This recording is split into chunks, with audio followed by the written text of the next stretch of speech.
Welcome, dear traveller, to this quiet corner of the evening, where stories unfold like gentle mist across distant moors, where mysteries whisper rather than shout, and where the mind finds rest in the contemplation of curious things, long forgotten by the waking world.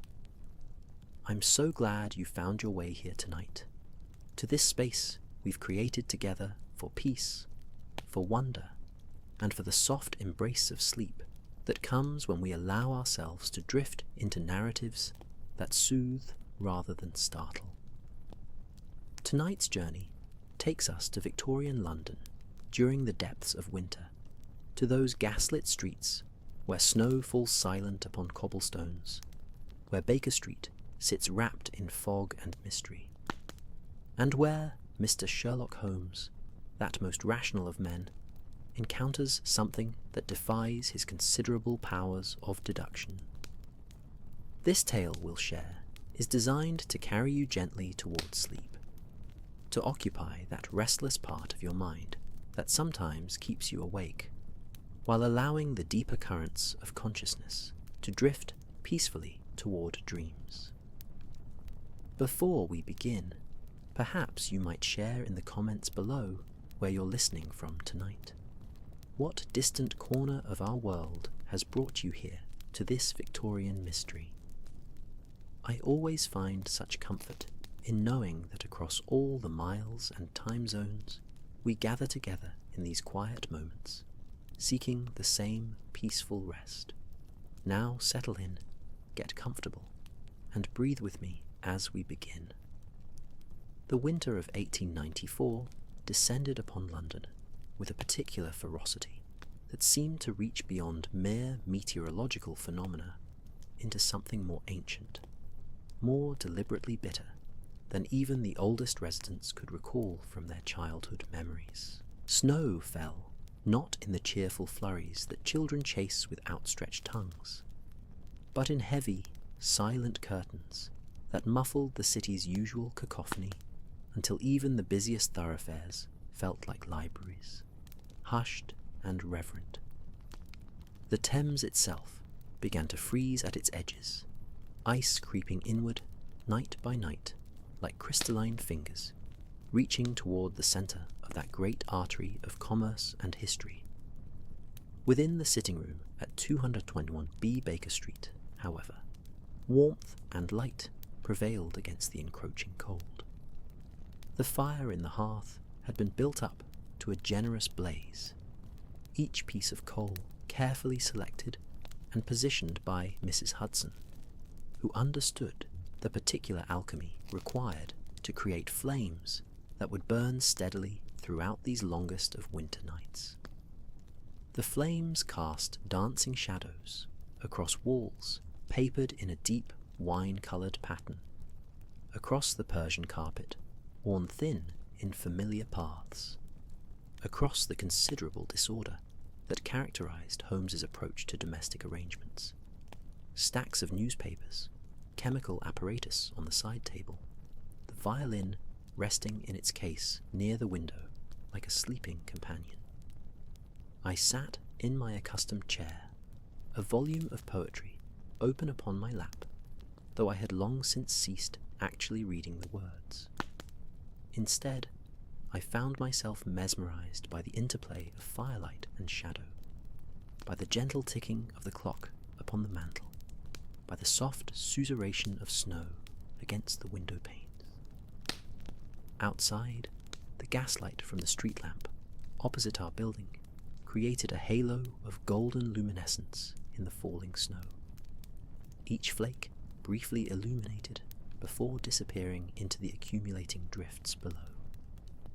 Holmes occupied his own chair across from me, pipe in hand, wreathed in the fragrant smoke of his tobacco, a particular blend he had commissioned from Bradley's shop in Oxford Street, mixing Latakia with a touch of honey-cured Virginia leaf. The aroma filled our rooms with comfort, mingling with the scent of the fire's smoke, the leather of our chairs, the faint mustiness of old papers and older books.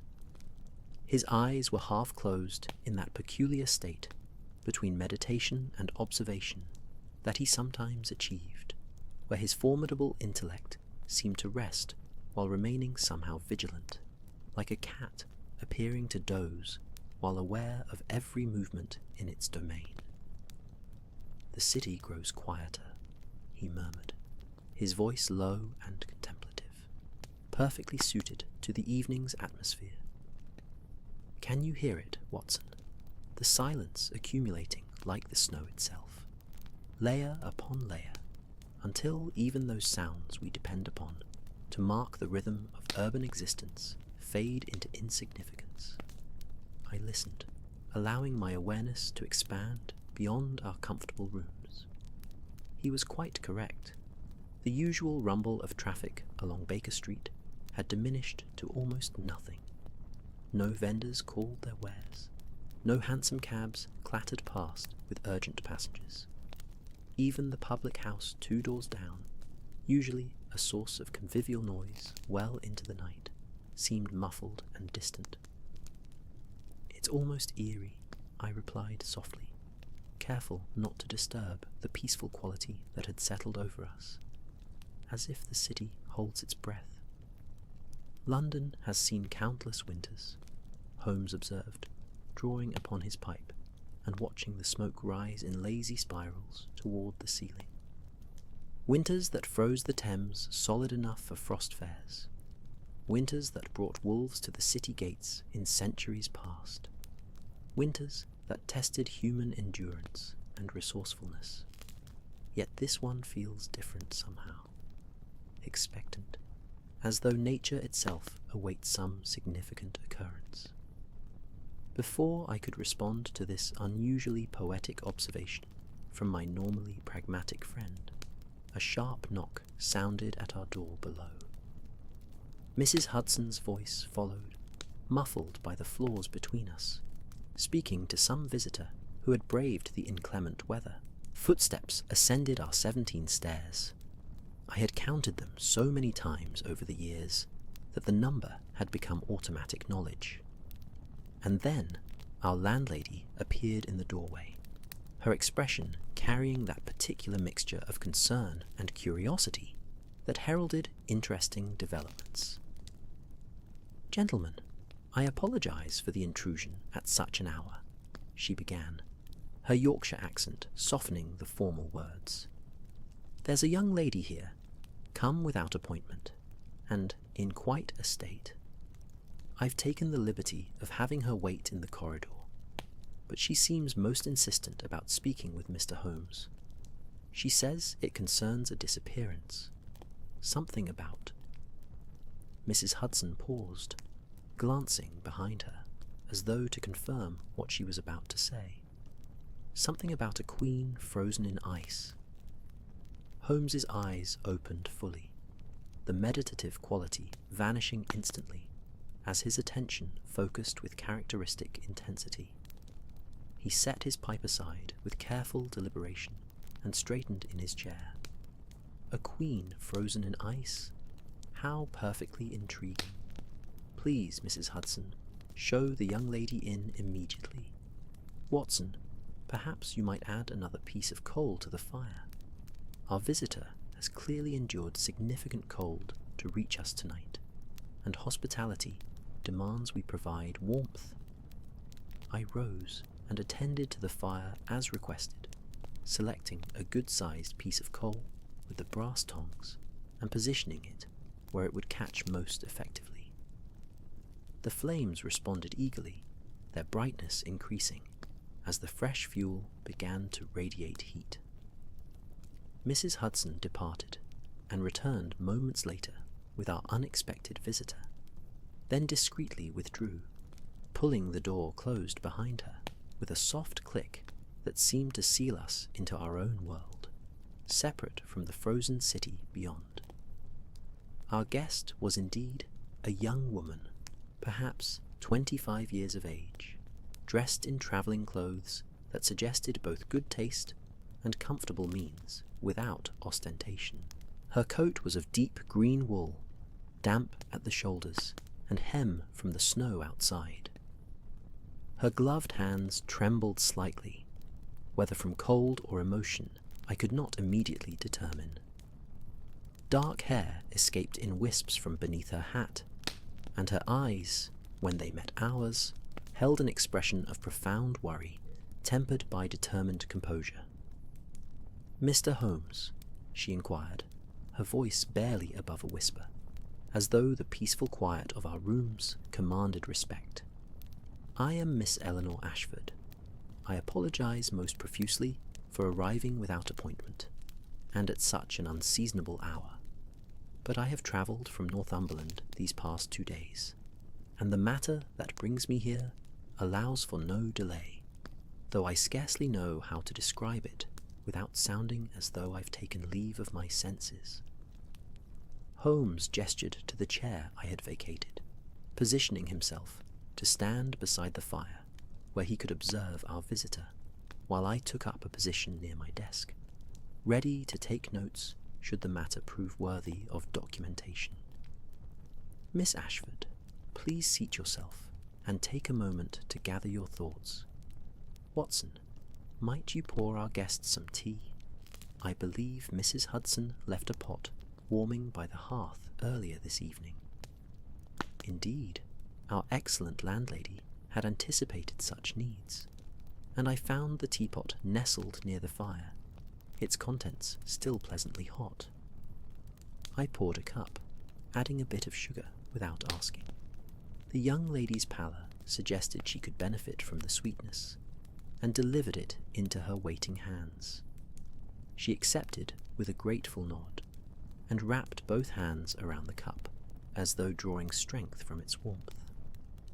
The ritual of tea, that most civilized of British traditions, seemed to restore some equilibrium to Miss Ashford's composure. She sipped slowly, her trembling gradually subsiding, her breathing becoming more regular. Holmes waited with infinite patience, his eyes never leaving her face, but his expression remaining open and encouraging, rather than demanding. This was one of his particular talents, the ability to create space for witnesses to find their own words, rather than rushing them toward premature statements.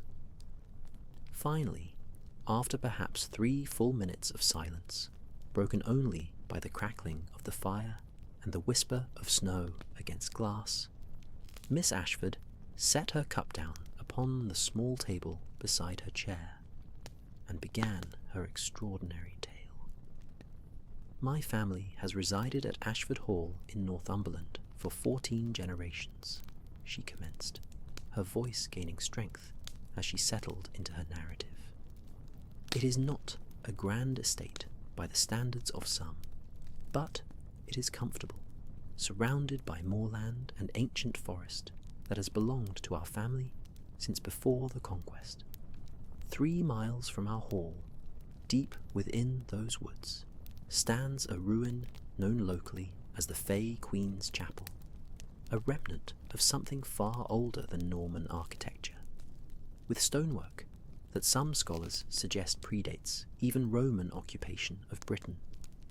She paused, collecting her thoughts, her fingers now clasping and unclasping in her lap. I noticed Holmes lean forward slightly, his interest clearly kindled by the mention of ancient ruins and scholarly mysteries. "The chapel has been a subject of local folklore for as long as anyone can remember," Miss Ashford continued. "Stories of fairy processions, of mysterious lights seen among the stones during certain phases of the moon, of travellers who ventured too close and became confused, losing entire days before finding themselves returned to familiar paths with no memory of their wandering. My father, being a rational man of science, he studied natural philosophy at Cambridge, dismissed such tales as rustic superstition kept alive by isolation and long winter nights." A small smile touched her lips briefly, fond memory illuminating her features before the worry returned. "Father devoted his retirement years to studying the chapel properly, conducting what he called a systematic examination of folklore origins. He theorized that ancient peoples, observing natural phenomena they could not explain with the knowledge available to them, created mythological frameworks to provide explanatory narratives.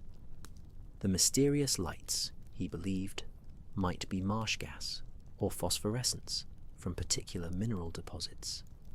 The time confusion could be explained by the disorienting nature of the uniform forest landscape. A sensible approach, Holmes interjected gently.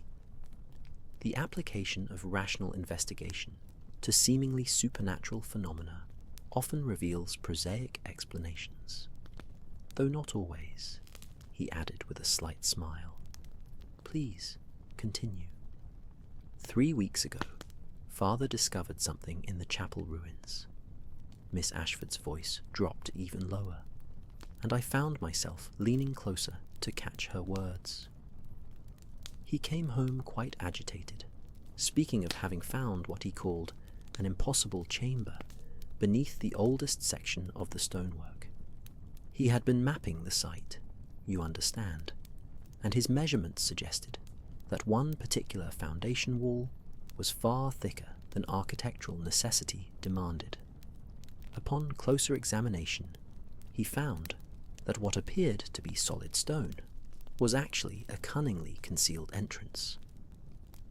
The young woman reached into her coat and withdrew a small leather journal, worn and stained with what appeared to be dampness. This is Father's field diary. The final entry describes what he found in that hidden chamber, but his handwriting becomes increasingly erratic, and the description. She trailed off, handing the journal to Holmes, who accepted it with reverent care. Holmes moved closer to the fire, angling the journal to catch the best light, his eyes scanning the pages with that rapid yet thorough attention he brought to all documentary evidence. I watched his expression shift subtly, eyebrows rising slightly, lips pressing together in concentration. After several minutes, he looked up, his gaze moving between Miss Ashford and the journal. Your father describes a chamber preserved in unusual cold, walls covered in symbols he recognized as pre-Roman British iconography, mixed with elements he could not identify.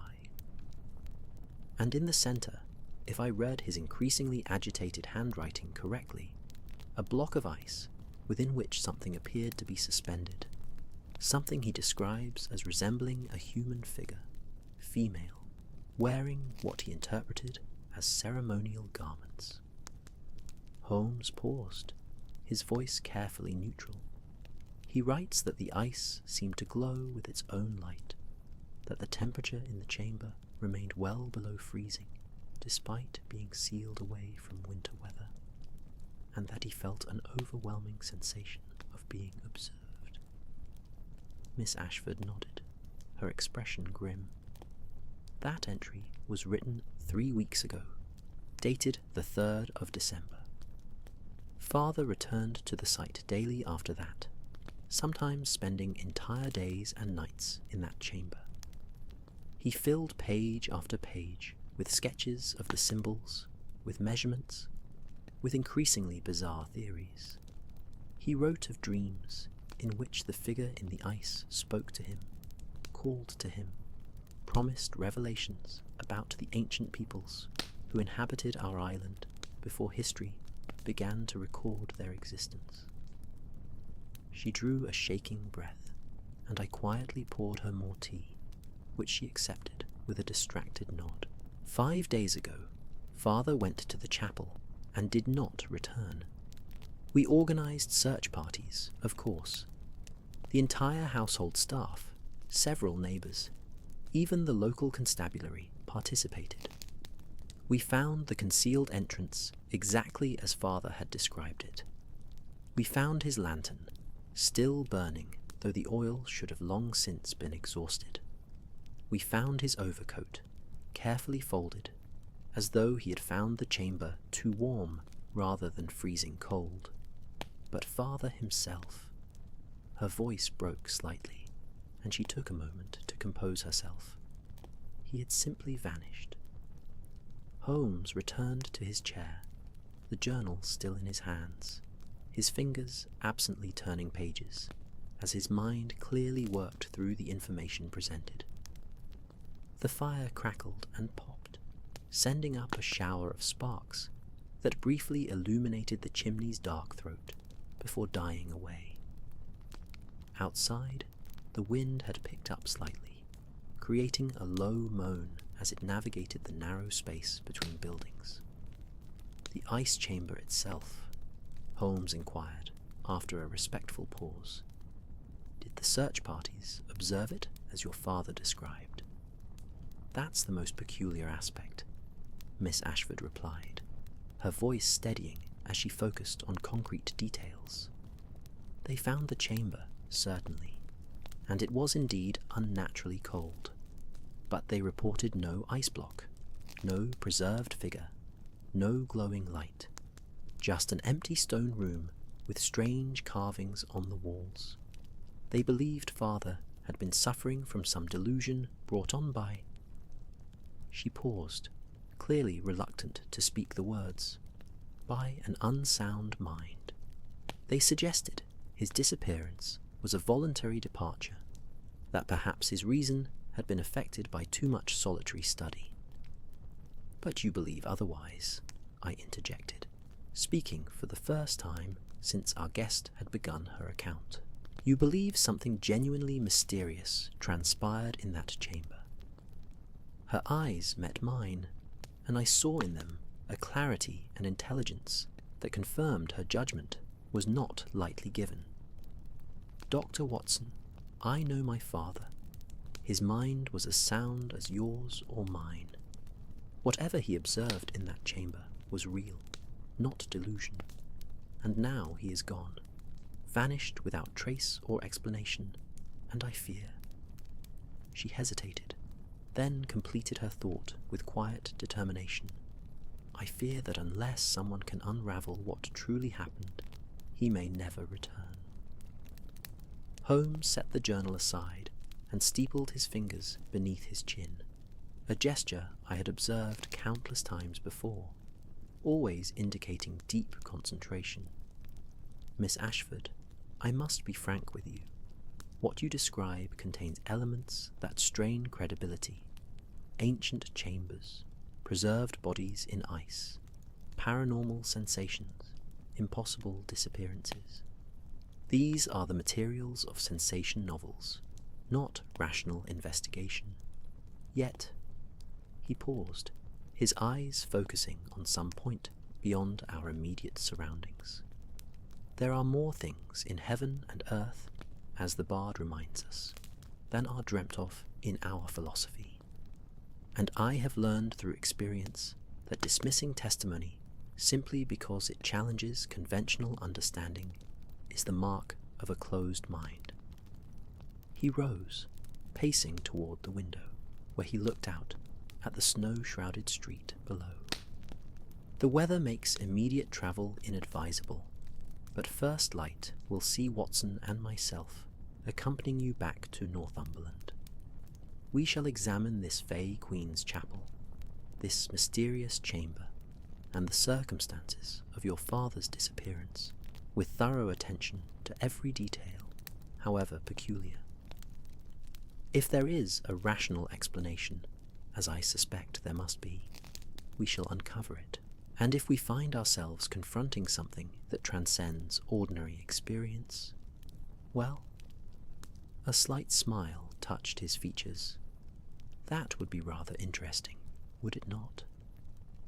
The relief that flooded Miss Ashford's expression was touching to witness. For the first time since her arrival, the tension that had held her features rigid began to ease. You cannot know what it means to hear you say that, Mr. Holmes. I felt so alone in believing that father's account deserved serious consideration. Everyone else seemed determined to dismiss the entire matter as either fantasy or madness. The majority opinion is not always the correct one, Holmes replied, returning to his chair. Now, as it's quite late, and we have a considerable journey ahead, I suggest we all attempt to get some rest. Mrs. Hudson keeps a guest room prepared. Watson, would you see to ensuring Miss Ashford is comfortably settled?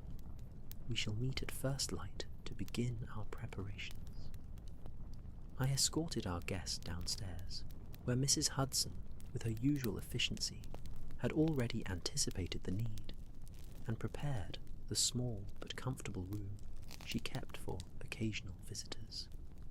After ensuring Miss Ashford had everything she required, I returned to the sitting room, where Holmes remained by the fire, now studying the journal with even greater intensity. "What do you make of it?" I inquired, settling back into my chair. The clock showed nearly midnight, but sleep felt impossibly distant, given the extraordinary circumstances.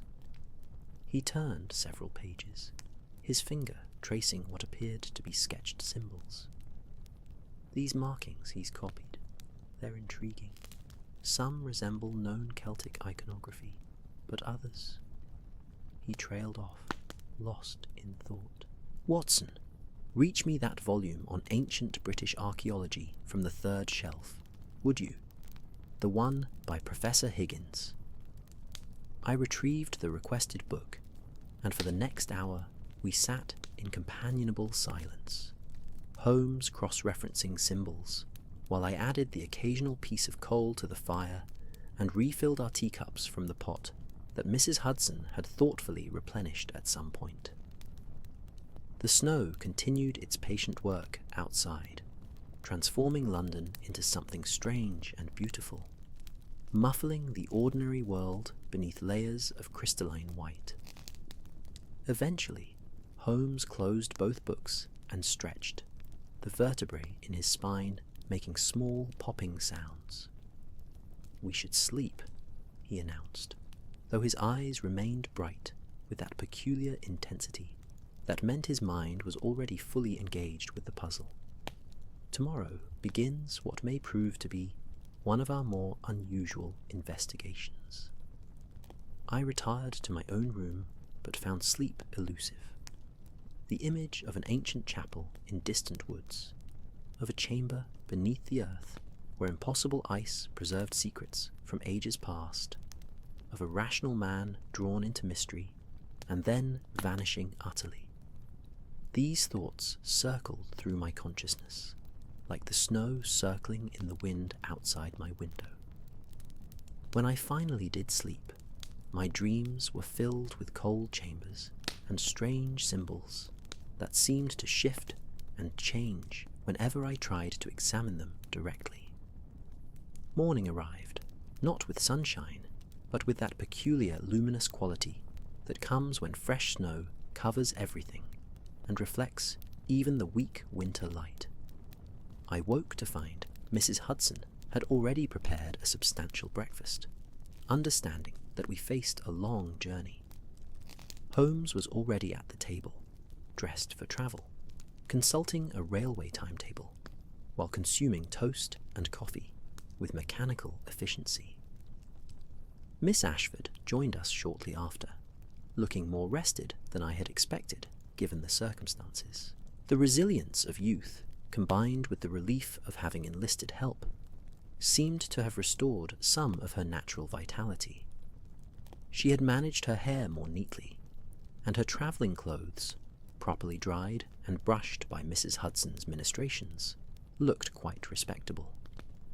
The morning train to Northumberland departs King's Cross at 8:30, Holmes announced, consulting his pocket watch, which gives us adequate time to collect what we require. Watson, your service revolver, I think, and your medical bag. One never knows what combination of tools might prove necessary. We assembled our various necessities. Holmes packed his magnifying glass, measuring tape, notebook, and various other items from his eclectic collection of investigative equipment. I secured my revolver and ensured my medical supplies were current.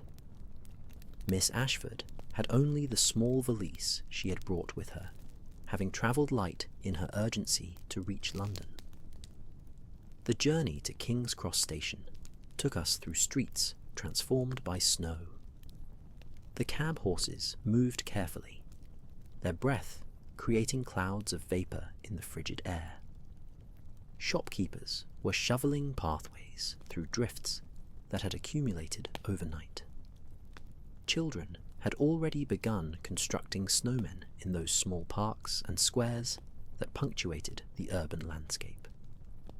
Despite the cold and the unusual depth of snow, London was awakening to its daily business with that determined resilience that characterized the city's spirit. King's Cross presented its usual morning chaos, though muted somewhat by weather conditions that had prevented some travellers from venturing out. We secured a first-class compartment for the journey north, Holmes preferring the privacy such accommodation afforded for discussing sensitive matters. Soon the train was pulling away from the platform, the great locomotive exhaling steam and smoke as it gathered momentum, carrying us away from familiar streets toward whatever mysteries awaited in the borderlands between England and Scotland. The compartment was well appointed, with deep upholstered seats in burgundy velvet, brass fittings polished to gleaming, and windows that provided excellent views of the passing landscape. A small coal stove in the corner radiated warmth against the cold that pressed at the glass. Holmes settled into the corner seat where he could observe both the countryside and our travelling companion, while I took the seat opposite, my notebook at the ready. As London's outer environs gave way to countryside, Holmes began a gentle but thorough questioning of Miss Ashford, drawing out details about her father, the estate, the chapel ruins, and the sequence of events leading to her desperate journey to Baker Street. She answered with admirable precision, demonstrating the same rational mind her father apparently possessed. Father was 58 years old, she explained, gazing out at fields now white with snow. He served in India during his younger years, returning to England 20 years ago when he inherited Ashford Hall upon his own father's death. He married my mother shortly after. She was the daughter of the local vicar, and devoted himself to managing the estate and pursuing his scholarly interests. Mother passed away 6 years ago from pneumonia, and since then, Father has become increasingly absorbed in his research into local history and folklore. His education was in natural philosophy, Holmes prompted. Yes, at Cambridge, where he studied under Professor Thomson, Lord Kelvin, as he's now known. Father maintained correspondence with several academic colleagues throughout his life. He published papers on geological formations in Northumberland, on the migration patterns of local bird populations, on agricultural practices suitable for moorland environments. He was a systematic thinker, methodical in his approach to every question. Holmes nodded, his eyes never leaving her face. Not the sort of man to suddenly embrace supernatural explanations without substantial evidence. Precisely, Mr. Holmes, which is why his final journal entries troubled me so deeply. He was fighting against his own nature, trying to fit what he was experiencing into rational frameworks, but finding those frameworks inadequate to explain his observations. The train rattled northward, stopping occasionally at market towns and industrial centres. At each stop, I observed Holmes studying the other passengers, his eyes cataloguing details and filing them away in that extraordinary mental archive he maintained. Few people boarded our particular carriage, first-class travel being less frequent than the crowded third-class carriages further back. But those who did earned Holmes's silent scrutiny. Near midday, we paused at York Station, and I disembarked briefly to secure some refreshments for our party. The platform vendors offered meat pies still warm from the oven, fresh bread, cheese, and fruit. I returned to the compartment with these provisions, along with a fresh pot of tea that the station restaurant prepared, and we made a comfortable meal of it as the train resumed its journey. "Tell me about the local population around Ashford Hall," Holmes requested, as he consumed his portion with the same mechanical efficiency he applied to most physical necessities. "The folklore surrounding the chapel, does it influence local behaviour? Do people avoid the site? Has there been any pattern of unusual occurrences associated with it beyond the general supernatural reputation?" Miss Ashford considered this carefully, taking her time with her response. "The older residents treat the chapel with a mixture of respect and wariness. They don't exactly avoid it, but they don't seek it out either. There are certain dates when local tradition says one should not venture near the ruins, the solstices, certain phases of the moon, and particularly Midwinter night, which approaches in just a few days. The younger generation tends to be more dismissive, though even they hesitate to visit the site after dark. And unusual occurrences, disappearances, strange phenomena, unexplained events. Nothing documented in recent years, but there are stories passed down through families, tales of ancestors who saw lights among the ruins, who heard music where no musicians played, who encountered figures in the forest dressed in archaic clothing.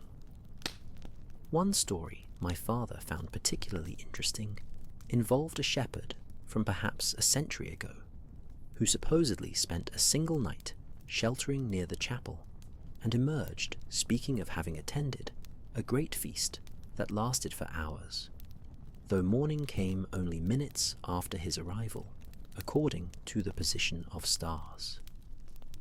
Holmes's eyes gleamed with that particular light that meant his formidable analytical engine was processing information at full capacity. Time distortion, unexplained preservation of your father's lamp oil, temperature anomalies, visual phenomena, all consistent with certain theoretical frameworks regarding. He paused, seeming to consider his words carefully, regarding the intersection of particular environmental conditions with human consciousness. Before I could ask him to elaborate on this cryptic statement, the train began to slow, and the conductor passed through announcing our approach to Alnwick, the market town nearest to Ashford Hall. We gathered our belongings as the train pulled into the modest station, and moments later we stood upon the platform, breathing air that tasted sharply of cold and snow, and the distinctive mineral quality of moorland country. A carriage awaited us. Miss Ashford had telegraphed ahead from London, and soon we were conveyed through the town's narrow streets, past the impressive castle that dominated the skyline, and out onto roads that became increasingly rural. The landscape here was hauntingly beautiful, all rolling hills and distant forests, stone walls dividing fields that disappeared under snow, the occasional farmhouse sending smoke from its chimney into the grey sky. The afternoon light was already beginning to fade, winter days being brief this far north, when we finally turned onto a private drive that wound through what was clearly old parkland. Stands of ancient oak and ash lined the approach, their bare branches creating intricate patterns against the darkening sky. Then Ashford Hall came into view, a substantial stone manor house of Jacobean vintage, 3 stories of weathered grey stone with mullioned windows, that glowed warmly with lamplight from within. The household staff emerged to greet us. A housekeeper, several maids, the butler, a groundskeeper, all their faces reflecting concern for their master's fate and curiosity about the London detective who had come to investigate. We were ushered inside with the efficient hospitality of a well-managed household, shown to guest rooms where we could refresh ourselves from the journey, and informed that dinner would be served in an hour's time. My assigned room was comfortable in that particularly English country house fashion. Solid furniture of good quality, though not elaborate. Walls covered in paper, showing a subtle pattern of leaves. A fire already burning cheerfully in the grate. Fresh towels laid out beside the washstand. I took advantage of the privacy to change my collar, splash water on my face, and collect my thoughts about the increasingly peculiar case we had undertaken. When I descended to the drawing room, I found Holmes already there, standing before a portrait that hung above the fireplace. It depicted a man of middle years, with intelligent eyes and a scholar's bearing, clearly Miss Ashford's father. Holmes was studying it with that intense focus he brought to all visual evidence, as though the painting might yield clues about the subject's character and fate. "He has kind eyes," I observed, joining Holmes before the portrait, and that expression of perpetual curiosity one often sees in natural philosophers, as though the world presents an endless sequence of questions demanding investigation. "Indeed," Holmes agreed. "Note the details surrounding him in the portrait, the books on the table beside him, the specimen case in the background, the landscape visible through the window showing the moorland he studied. A man defined by his intellectual pursuits and his connection to this particular place. The artist captured something essential about his subject." Miss Ashford entered then, having changed into evening attire suitable for dinner, a simple but elegant dress in deep blue that matched her eyes. She paused beside us, gazing up at her father's portrait with an expression that mingled love and worry and determined hope. "It was painted 3 years ago," she said softly, "to commemorate his 55th birthday. He sat for it rather impatiently, I recall. He found it difficult to remain still when there were always more rocks to examine, more historical documents to review, more mysteries to investigate." A sad smile touched her lips. How ironic that he should now be the mystery requiring investigation. Dinner was served in a panelled dining room where candles provided soft light that gleamed on polished silver and crystal. The meal was excellent. Roasted fowl, winter vegetables from the estate's gardens, fresh bread, and a wine that spoke of someone's excellent cellar management. But despite the quality of the food and the warmth of our surroundings, a melancholy pervaded the gathering. The empty chair at the head of the table seemed to dominate everyone's attention, a silent reminder of the absence that had brought us here. After dinner, we retired to the library, a magnificent room lined floor to ceiling with books, their leather spines creating a mosaic of colours and titles accumulated over generations. A fire had been built up to roaring life, and comfortable chairs were drawn close to its warmth.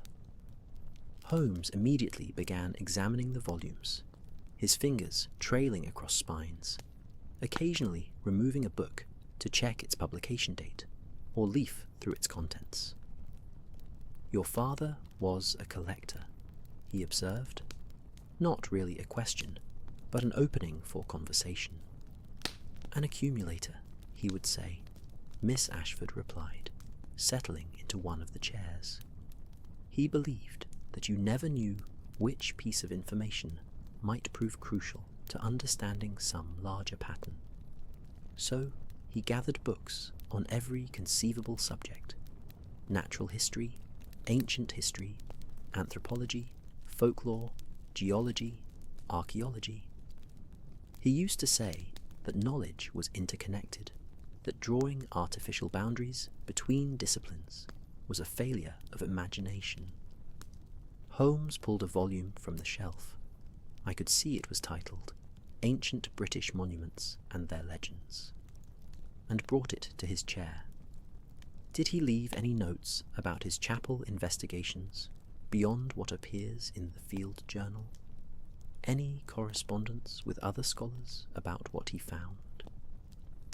There are papers in his study, Miss Ashford replied. I haven't been able to bring myself to examine them thoroughly, but you're welcome to review everything. Perhaps you'll see connections or significance that I missed. Tomorrow, Holmes decided. Tonight, we need rest after our journey. But tomorrow, first light, I want to see this chapel and its mysterious chamber. I want to examine the site while the details are fresh, before Watson and I have been influenced by too many second-hand accounts and speculation. I could hear the anticipation in his voice, that particular edge of excitement that characterized Holmes when confronting a genuinely unusual puzzle. For all his reputation as the height of cold rationality, he possessed a deeply romantic soul that thrilled to mysteries, to the inexplicable, to those edges of experience where ordinary life touched something strange and wonderful. We spoke for another hour or so, Miss Ashford sharing memories of her father, describing his habits and routines, painting a picture of a thoughtful, gentle man, devoted to understanding the world through careful observation and reason. Holmes listened with that complete attention he could summon when gathering information, occasionally asking questions that seemed tangential, but which I knew would somehow prove relevant to his mental reconstruction of events. Eventually, the long journey and the lateness of the hour took their toll, and we agreed to retire. As I climbed the stairs to my room, I paused at a window that looked out across the parkland toward distant forest. Moonlight, for the clouds had broken, revealing a bright gibbous moon, silvered the snowy landscape, creating a scene of ethereal beauty. Somewhere in those dark woods stood the ruins that had obsessed a rational man until he vanished. Tomorrow we would venture there ourselves, seeking answers to mysteries that seemed to bridge the ancient past and the present moment, the rational and the inexplicable, the seen and the unseen. Sleep, when it finally came, brought dreams of cold chambers and frozen queens, of symbols that shifted like living things, of voices calling from depths where ice preserved secrets that perhaps were never meant to be disturbed. The morning arrived with the kind of crystal-clear cold that follows a storm's passage. I woke to find frost patterns on my window glass, intricate formations that resembled ferns and feathers, nature's brief artwork soon to be erased by rising temperatures. The sun, low on the winter horizon, transformed the snowy landscape into a field of diamonds, each surface reflecting and refracting light in brilliant cascades. Holmes was already at breakfast when I descended, consuming coffee and toast while reviewing a sheaf of papers that Miss Ashford must have provided, presumably documents from her father's study. He looked up as I entered, his expression alert despite the early hour. "Good morning, Watson. I trust you slept adequately. We have considerable ground to cover today, both literally and figuratively." He gestured to the papers before him. Miss Ashford has been most helpful in gathering her father's recent correspondence and research notes. Fascinating material. He was in communication with a Professor Makepeace at Oxford, an expert in Romano-British transitional periods. And there are letters here from someone calling himself an independent researcher of threshold phenomena, whatever that might mean. I filled a plate from the sideboard. Eggs, bacon, toasted bread, and mushrooms cooked to perfection, and seated myself across from Holmes. Anything of immediate relevance to his disappearance? Possibly. In his final letter to Professor Makepeace, written just days before his disappearance, he mentions having found what he calls a perfect example of preservation technology beyond anything documented in the archaeological record. He requests the professor's assistance in dating certain artifacts without revealing their specific nature or location. The professor's reply, which arrived after the disappearance, expresses considerable interest and requests more details. Miss Ashford entered then, dressed practically for outdoor exploration in sturdy boots, a warm woolen skirt, and a coat suitable for tramping through winter woods. "Good morning, gentlemen. I've had the stable master prepare the large sledge. The snow makes wheeled vehicles impractical, but we can reach the chapel site easily enough with proper runners. I also had the staff pack provisions for a full day. We may need time to conduct a thorough examination." Within the hour, we were bundled against the cold and seated in a sturdy sledge pulled by 2 patient draught horses, whose breath created great clouds of steam in the frigid air. The groundskeeper, a taciturn man of perhaps 60 years named Grimshaw, handled the reins with practiced competence. Holmes had his equipment case beside him. I had my medical bag and revolver, and Miss Ashford carried a satchel containing her father's field journal, along with sketching materials, should we need to document our findings. The journey to the chapel took us through Ashford Parkland initially, along paths that wound between ancient trees whose branches were heavily laden with snow.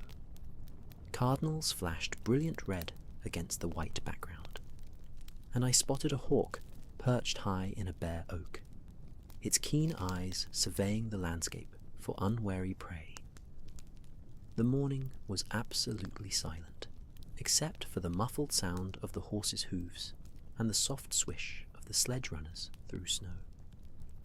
After perhaps 20 minutes, we left the managed parkland and entered true wilderness, the ancient forest that Miss Ashford had described. Here the trees grew closer together, their canopy creating a perpetual twilight even on this bright morning. Snow had accumulated on every horizontal surface, transforming familiar shapes into mysterious sculptures. The path, such as it was, showed evidence of previous passage, presumably from the search parties that had sought the missing man. This forest predates most human habitation in Britain, Miss Ashford explained, her voice soft as though the surroundings commanded quiet. There are oaks here that were saplings when Romans first landed. Father used to say that walking these paths was like travelling backward through time, that each step took you closer to the world as it existed before history began to record its passage. The observation seemed apt. There was indeed something timeless about these woods, something that felt removed from the Victorian era we normally inhabited. I could easily imagine ancient peoples moving through these same spaces, living lives governed by rhythms utterly different from our industrial, modern existence. After another 15 minutes, Grimshaw pulled the horses to a halt. "Far as we can take the sledge," he announced. "Chapel's another quarter-mile on foot, straight ahead through them trees. Paths narrow and uneven, not safe for the horses, with all this snow hiding the ground beneath." We disembarked, collecting our various items, and Grimshaw indicated he would wait with the sledge, tending to the horses, and keeping himself warm with the supplies of hot tea and blankets that had been thoughtfully provided. Miss Ashford took the lead, moving with the confidence of someone intimately familiar with the terrain, despite the snow's transformative effect. Then, quite suddenly, we emerged into a clearing, and the Fey Queen's chapel stood before us. It was smaller than I had imagined, though no less impressive for that. The ruins consisted primarily of stone walls, perhaps 12 feet high at their tallest point, built from massive blocks of dark grey stone that showed signs of immense age. Portions of walls still stood, defining what must have once been a rectangular structure, though the roof was long gone, and vegetation had claimed much of the interior. But it was the quality of the stonework that immediately arrested attention. These were not crude stacked rocks, but precisely fitted blocks, each carefully shaped and positioned with a skill that suggested advanced understanding of engineering principles. The archaeological establishment dates it to pre-Roman construction, Miss Ashford said, approaching the nearest wall and placing her gloved hand against the stone.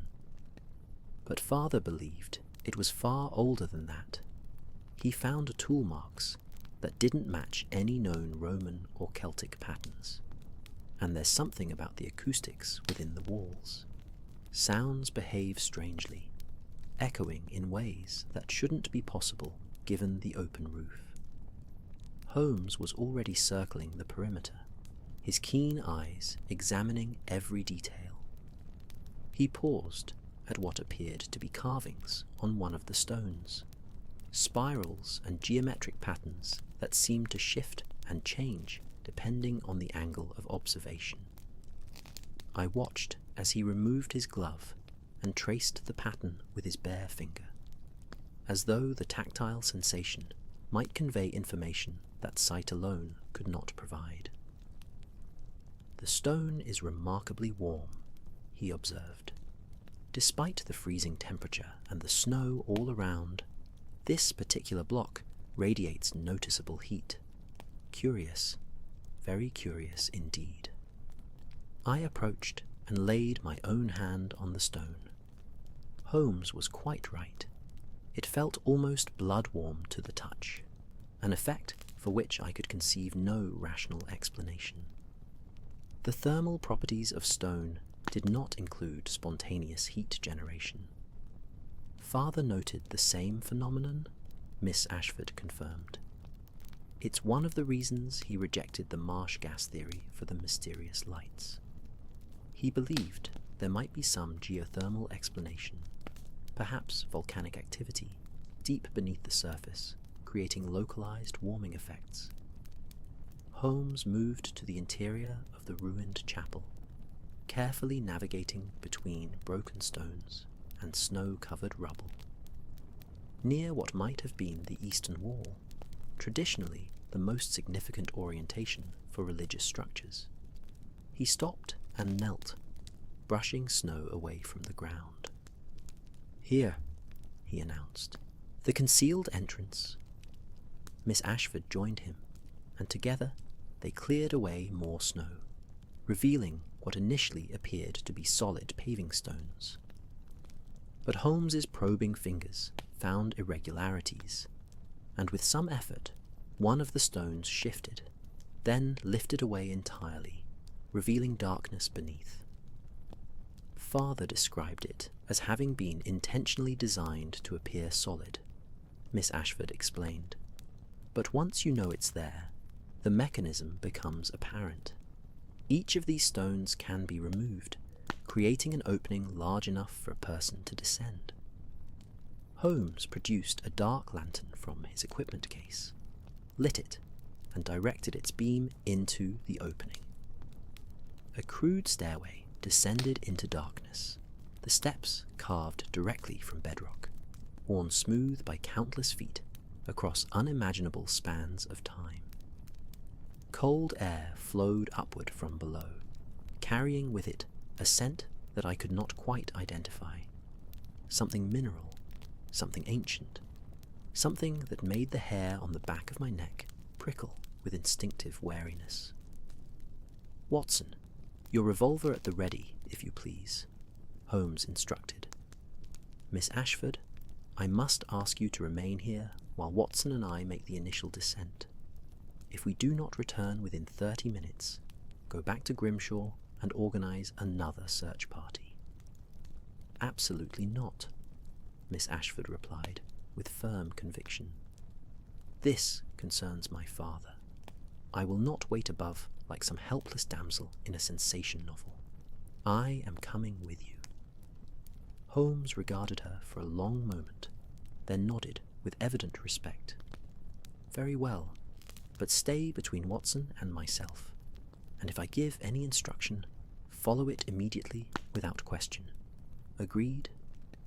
"Agreed." And so we descended into the earth, Holmes leading with the lantern, Miss Ashford in the middle, and myself bringing up the rear with my revolver drawn, though I could not have said what I expected to shoot in an ancient underground chamber. The stairs were steep and required careful attention.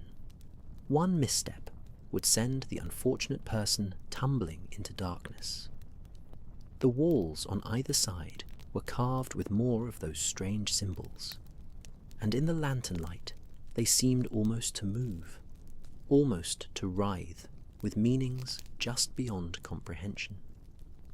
The descent seemed to take forever, though it was probably no more than 2 minutes before we reached the bottom and found ourselves standing in an underground passage.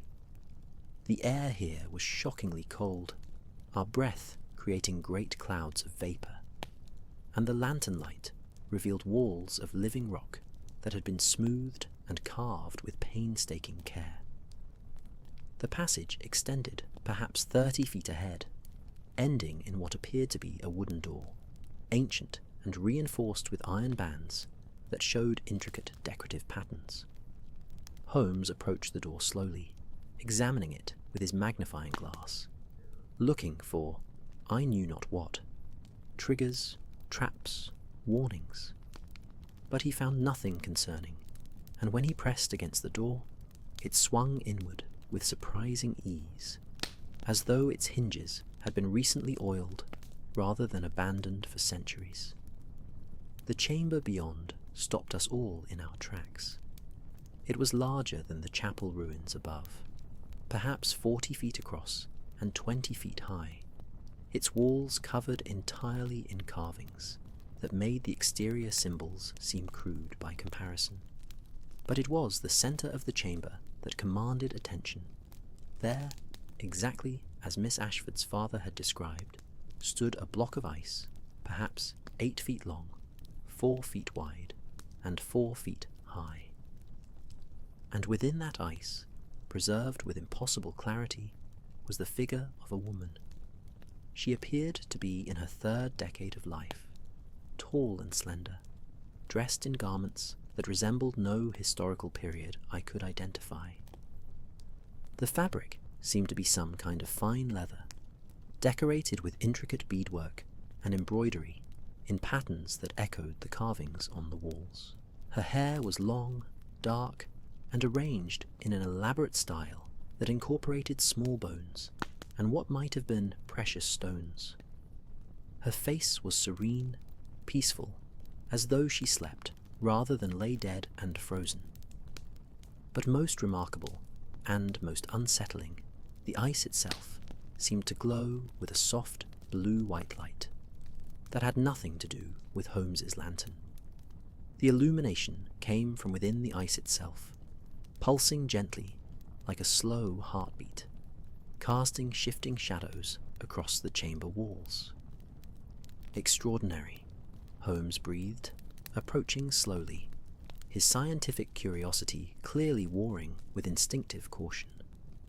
"The preservation is absolutely perfect. There's no freezer burn, no ice crystal formation that would damage cellular tissue.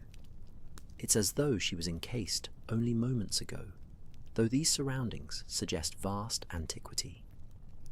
I found my medical training asserting itself despite the bizarre circumstances. Holmes, if she's genuinely preserved in ice, there should be visible damage to the tissue. Ice expansion causes cellular rupture, creates that characteristic appearance of freezer-damaged flesh. But look at her skin.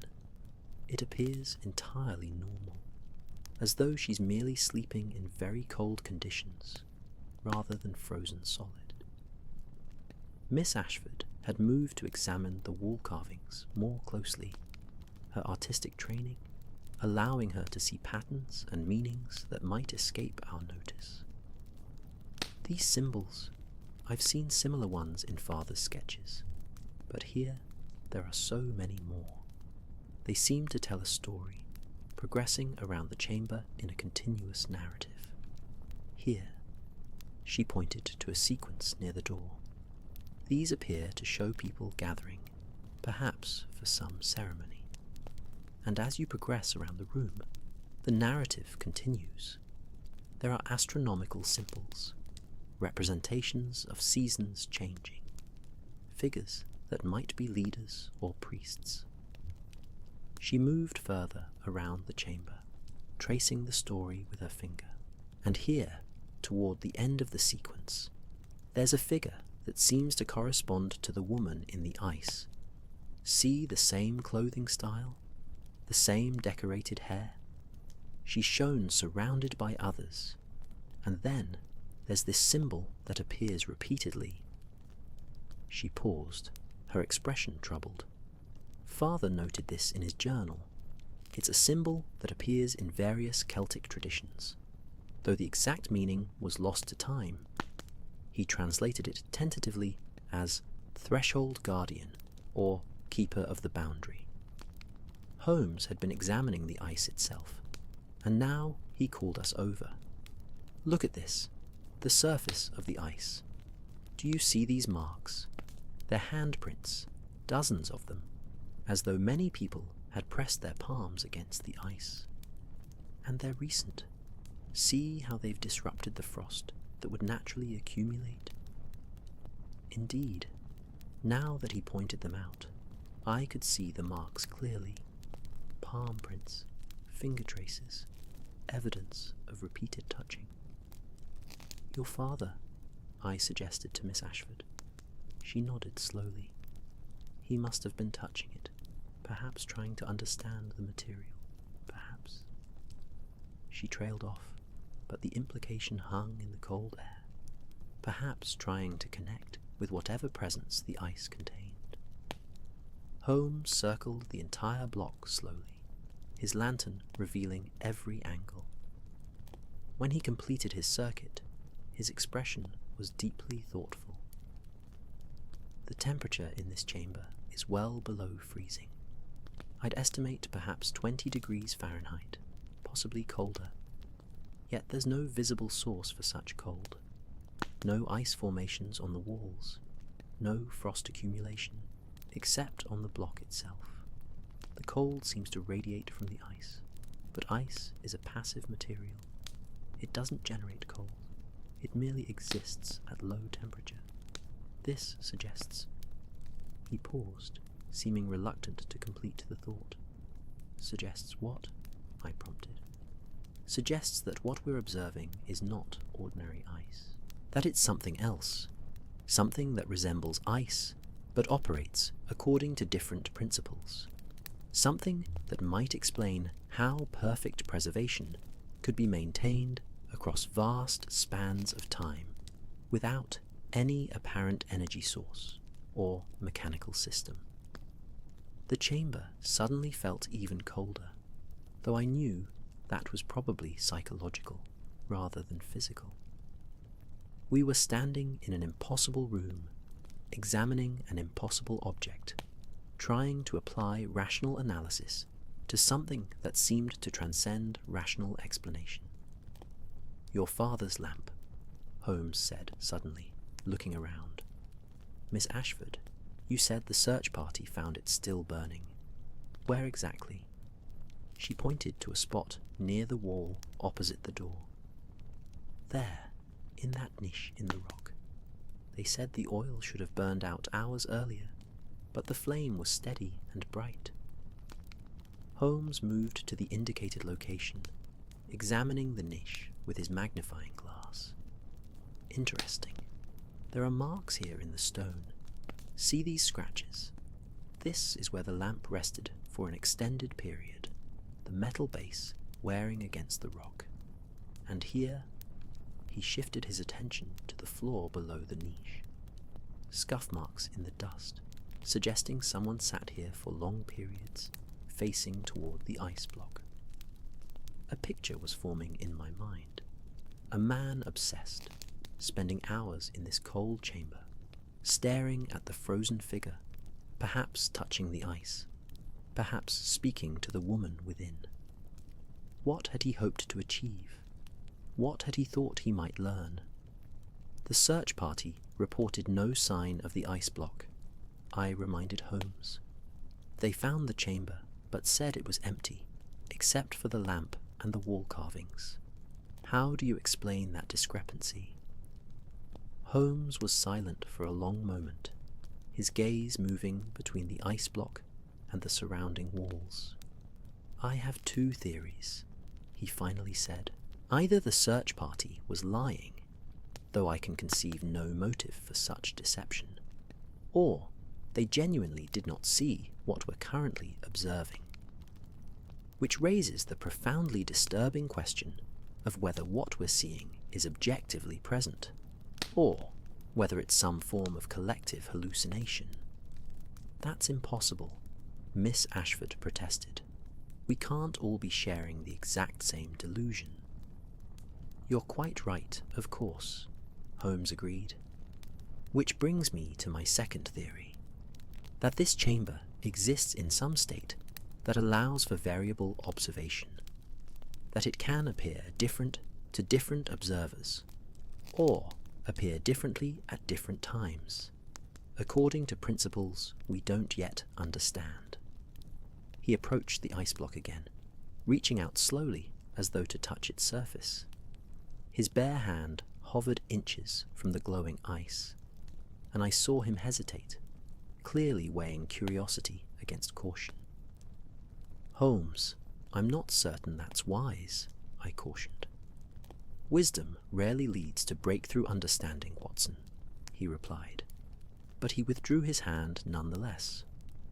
Though perhaps you're right, we should proceed methodically. Miss Ashford, your father's journal. Does it describe him touching the ice? She withdrew the journal from her satchel and leafed through to the relevant passages. Yes, multiple times. He describes the surface as being neither cold nor warm to the touch, but rather neutral, he calls it, as though it exists at exactly body temperature, perfectly matching the heat of the hand touching it. He found this deeply unsettling. As she read, a sound echoed through the chamber, a soft groaning as of stone shifting against stone. We all froze, listening intently. The sound came again, longer this time, resonating through the walls around us. The structure settling, I suggested, though I didn't believe it. No, Holmes said quietly. Listen, it's too regular, too rhythmic. Almost like... He trailed off, tilting his head to better catch the sound, almost like breathing. The observation sent a chill through me that had nothing to do with the chamber's physical temperature. He was right. The sound did resemble breathing, a slow, deep inhalation and exhalation, coming from everywhere and nowhere simultaneously. Miss Ashford had gone quite pale. Father mentioned this in one of his later entries. He said the chamber itself seemed alive, seemed to be breathing in rhythm with his own respiration. He theorized it might be an acoustic phenomenon, his own breathing echoing and amplified by the chamber's peculiar acoustics. But he sounded uncertain, as though he didn't fully believe his own rational explanation. The breathing sound continued, and I realized that Miss Ashford was correct. It was matching our own respiratory rhythm, as though the chamber was indeed alive and breathing in concert with us. The effect was profoundly unsettling, creating a sensation of being inside some vast organism rather than a carved stone room. Holmes moved to the walls, examining the carvings again with renewed intensity. These symbols, they're not merely decorative or narrative. Look at how they're arranged, how they repeat in specific patterns. This is mathematical, systematic. It's more like a formula or equation expressed in symbolic form, rather than numerical notation. A formula for what? Miss Ashford asked, looking at Holmes's sketches. That's the question, isn't it? Holmes replied, never pausing in his transcription. A formula for preservation, for creating this impossible ice, for manipulating time or consciousness or physical laws in ways our current science cannot explain. The ancients who created this place were attempting to communicate something, to preserve knowledge across vast spans of time, but without a key to their symbolic language. We're like children, staring at advanced mathematics. We can see that meaning is present, but we cannot extract it. As Holmes worked, I found my attention drawn back to the figure in the ice. There was something about her face, about the serene expression, that suggested she had known what was to come, had accepted her fate willingly. This was not the face of someone taken by surprise or frozen in terror, but rather the face of someone at peace with a chosen destiny. Miss Ashford, I said quietly, the narrative your father sketched from these walls, did it indicate whether this woman entered the ice voluntarily? Was this some form of sacrifice, or punishment, or perhaps even an honor? She returned to the walls, studying the progression of images more carefully. The figures around her seem respectful rather than threatening. Their postures are reverent. And here, this sequence shows her stepping forward from the group. See how she's isolated in the next image, separate from the others. It appears voluntary, as though she was chosen, or perhaps chose herself for this role. The threshold guardian, Holmes murmured, still sketching. Keeper of the boundary. Between what and what, I wonder? Between life and death. Between past and future. Between our world and something else entirely. The breathing sound had grown slightly louder. Or perhaps we'd simply become more attuned to it. And now I noticed something else. The light emanating from the ice block was pulsing slightly faster, the rhythm increasing almost imperceptibly. Was this my imagination, or was the chamber somehow responding to our presence, to our investigation? Holmes, I said carefully, I think we should consider retreating to the surface. We've gathered substantial information, and I'm not entirely comfortable with it. A new sound interrupted me. Footsteps, coming from the passage behind us, from the stairs we had descended. We all turned toward the door, Holmes quickly moving to shield Miss Ashford, while I raised my revolver, pointing it toward the entrance. A figure appeared in the doorway, silhouetted against the lantern light from the passage beyond. A man, elderly, dressed in clothes that showed signs of prolonged wear, his white hair wild and unkempt, his face bearing a long, untrimmed beard. But his eyes, when the light caught them, were bright with intelligence and something else, a kind of fierce joy that seemed incongruous with his rough appearance. "Eleanor," the man said, his voice hoarse from disuse, "my dear daughter, you came.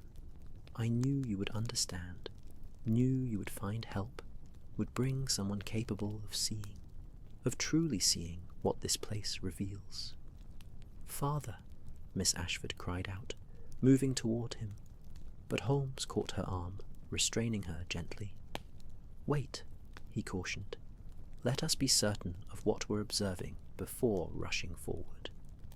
The elderly man, presumably Professor Ashford, smiled sadly. "Always wise to apply caution, Mr. Holmes. For it is Mr. Holmes, is it not? I would recognize that analytical gaze anywhere, even though we've never met. My daughter chose well in seeking your assistance." "You are Professor Martin Ashford?" Holmes inquired, his tone carefully neutral. "You've been missing for 5 days. The local authorities and your household staff have been searching for you. Where have you been, and why did you not reveal yourself to the search parties?" Ashford entered the chamber fully, and I could see now that he carried a satchel similar to his daughter's, bulging with notebooks and papers. He moved slowly, as though each step required considerable effort, and I noticed his hands trembled slightly, from cold, from age, from some other cause. "I've been here," he replied simply, gesturing to encompass the chamber. "Here in this place that exists simultaneously in time and outside of time, learning from her, from the Guardian, from the knowledge that has been preserved across millennia, waiting for someone capable of understanding." "Father, what are you talking about?" Miss Ashford's voice carried both relief at seeing him and concern about his apparent state. "You're not making sense. You've been down here for 5 days in freezing temperature with no food. That's impossible. You should be dead from hypothermia, if nothing else." Ashford's smile grew wider, taking on an almost beatific quality. "Time, my dear Eleanor, time doesn't function in this chamber as it does in the world above. What seems like 5 days to those outside has been different here.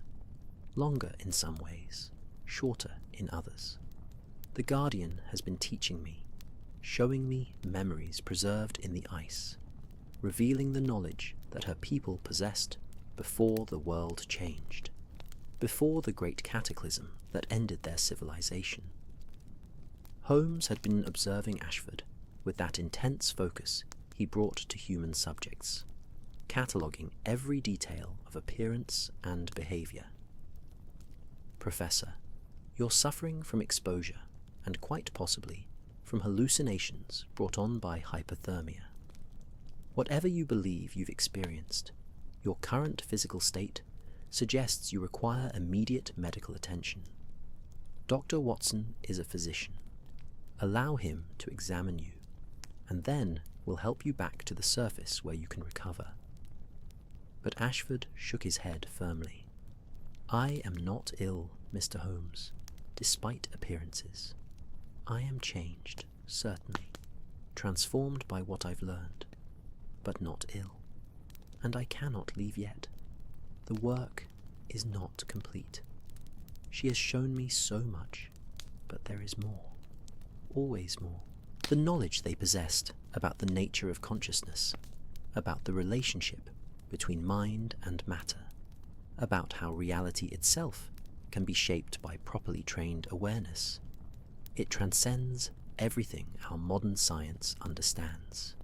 He moved closer to the ice block, reaching out to touch its surface with obvious affection. She was their greatest philosopher, their most accomplished scholar. When they knew their civilization was ending, destroyed by climatic catastrophe beyond their ability to prevent, they chose to preserve their greatest minds, their accumulated wisdom, in these chambers. There are others, you know. This is not the only frozen guardian. Throughout the ancient world, in caves and tombs and places long forgotten, others sleep and wait, preserving knowledge until humanity reaches sufficient development to receive and understand it. father," Miss Ashford said, gently, pulling free from Holmes's restraining hand and approaching her father. "You're exhausted and confused. Whatever you think you've learned, we need to get you home, let you rest and recover. Then we can discuss what you found here, organize a proper scholarly expedition to document and study everything." Ashford looked at his daughter with profound sadness. "You don't believe me. You think your father has gone mad, lost himself in delusion and fantasy. But Eleanor, I am more sane now than I have ever been. I have glimpsed truth that philosophy has sought for millennia. I have learned that consciousness is not a byproduct of brain function, but rather a fundamental force in the universe, as primary as energy or matter. I have understood that what we call reality is far more fluid, far more responsive to awareness than our materialistic science admits." Holmes had moved closer during this exchange, positioning himself where he could intervene quickly if needed. "Professor Ashford, I am willing to consider that you have experienced something genuinely unusual in this chamber. The physical anomalies we observe, the glowing ice, the warm stones, the peculiar acoustics, suggest phenomena not fully explained by current scientific understanding. But your welfare concerns your daughter deeply, and you've clearly been subjected to extreme conditions for an extended period. Whatever knowledge you believe you've gained, surely it would be better preserved and understood if you survived to share it properly, rather than perishing in this frozen chamber." For the first time, uncertainty crossed Ashford's features. He looked at his daughter, at Holmes, at me standing ready with both medical bag and weapon, and some of the intense conviction faded from his expression. "You're right, of course," he said quietly. "My time here must end, at least for now, but I cannot leave without—" He moved suddenly to the ice block, pressing both palms flat against its surface. "I must say farewell. I must thank her for the gift she has shared." The moment his skin contacted the ice, the chamber transformed. The soft blue-white glow intensified into brilliance that forced us to shield our eyes. The breathing sound crescendoed into a rushing wind that came from no physical source, but seemed to emanate from the very walls. And I would swear, though it defies all rational explanation, that I heard a voice, not with my ears, but somehow directly in my mind, speaking in no language I knew, yet conveying meaning nonetheless. "You have learned well, Seeker. Carry the knowledge forward. Teach others when they are ready.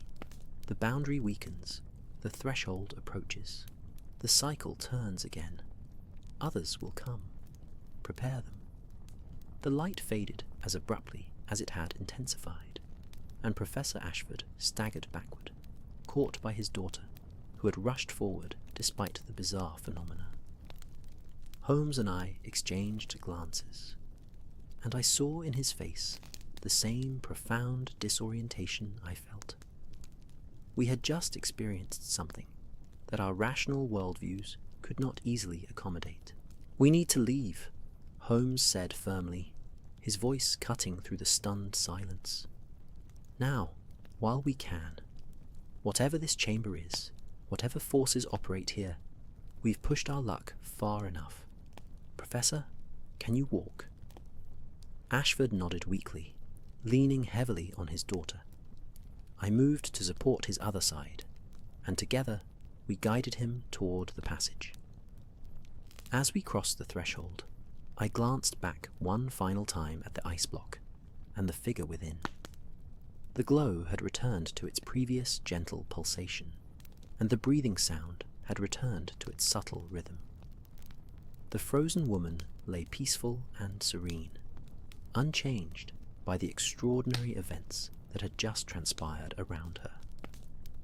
The journey back up the stairs seemed to take far longer than the descent, complicated by Ashford's weakened state and the narrow, steep character of the passage. But eventually, we emerged into the ruined chapel above, where daylight and normal temperature felt like returning to reality after a vivid dream. We replaced the paving stones, concealing the entrance once again, and began the trek back through the forest to where Grimshaw waited with the sledge. The groundskeeper's eyes widened when he saw Professor Ashford, but to his credit, he asked no questions, simply helped us get the weakened man settled in the sledge with blankets and hot tea. The journey back to Ashford Hall passed in near silence, each of us lost in private thoughts about what we had witnessed in that impossible chamber beneath the earth. The next several hours were devoted to practical necessities.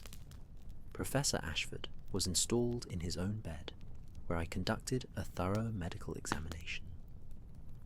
Remarkably, despite his wild appearance and his claims of having spent days in freezing conditions, his vital signs were strong and stable. His body temperature was normal. His heart and lungs showed no signs of stress. The only notable findings were exhaustion, dehydration, and malnutrition, all consistent with having not eaten or drunk adequately for several days, but far less severe than I would have expected given the circumstances he described. It's as though he hasn't truly been exposed to the conditions for the duration he claims, I told Holmes afterward as we stood in the library, both of us nursing generous glasses of brandy that the circumstances seemed to demand.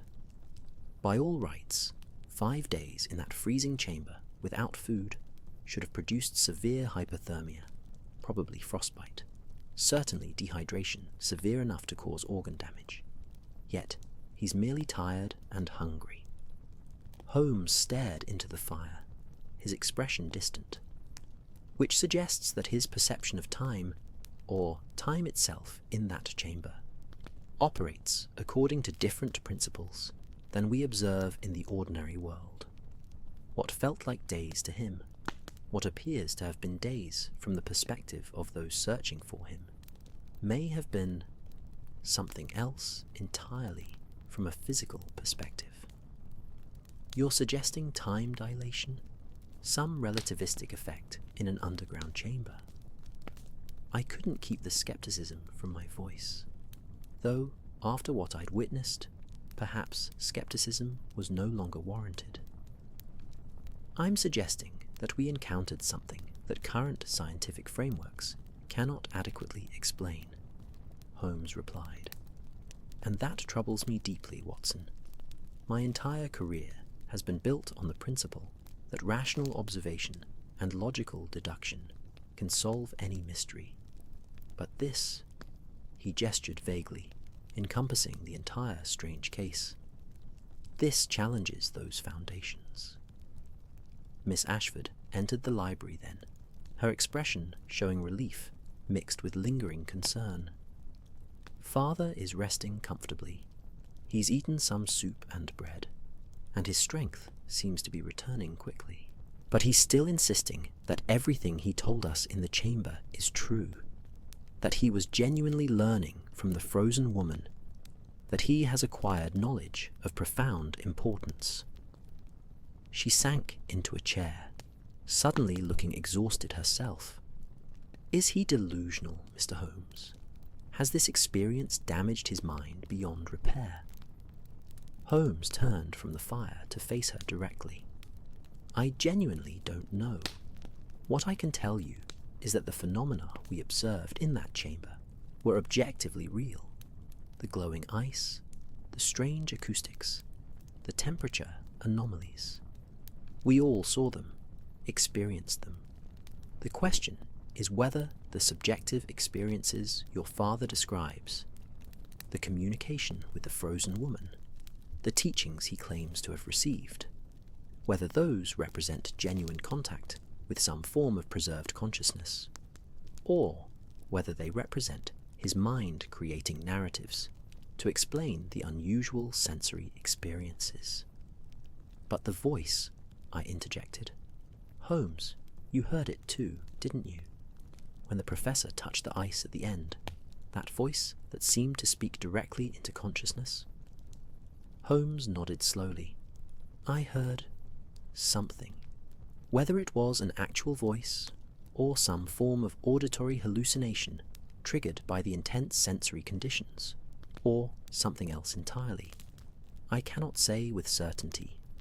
The human mind is remarkably adept at pattern recognition, at finding meaning in ambiguous stimuli. Perhaps we heard sounds that our minds interpreted as language. Or perhaps—" He paused, clearly uncomfortable with the alternative he was about to voice. "Or perhaps we genuinely encountered some form of non-physical communication, some technology or natural phenomenon that allows consciousness to be preserved and to interact with living minds across vast spans of time." We sat in silence for several minutes, each processing the day's extraordinary events. The fire crackled, its ordinary nature providing comfort in contrast to the inexplicable phenomena we'd encountered. Finally, Miss Ashford spoke again. "What do we do now? Do we report this to authorities? To academic institutions? Do we try to study the chamber more systematically?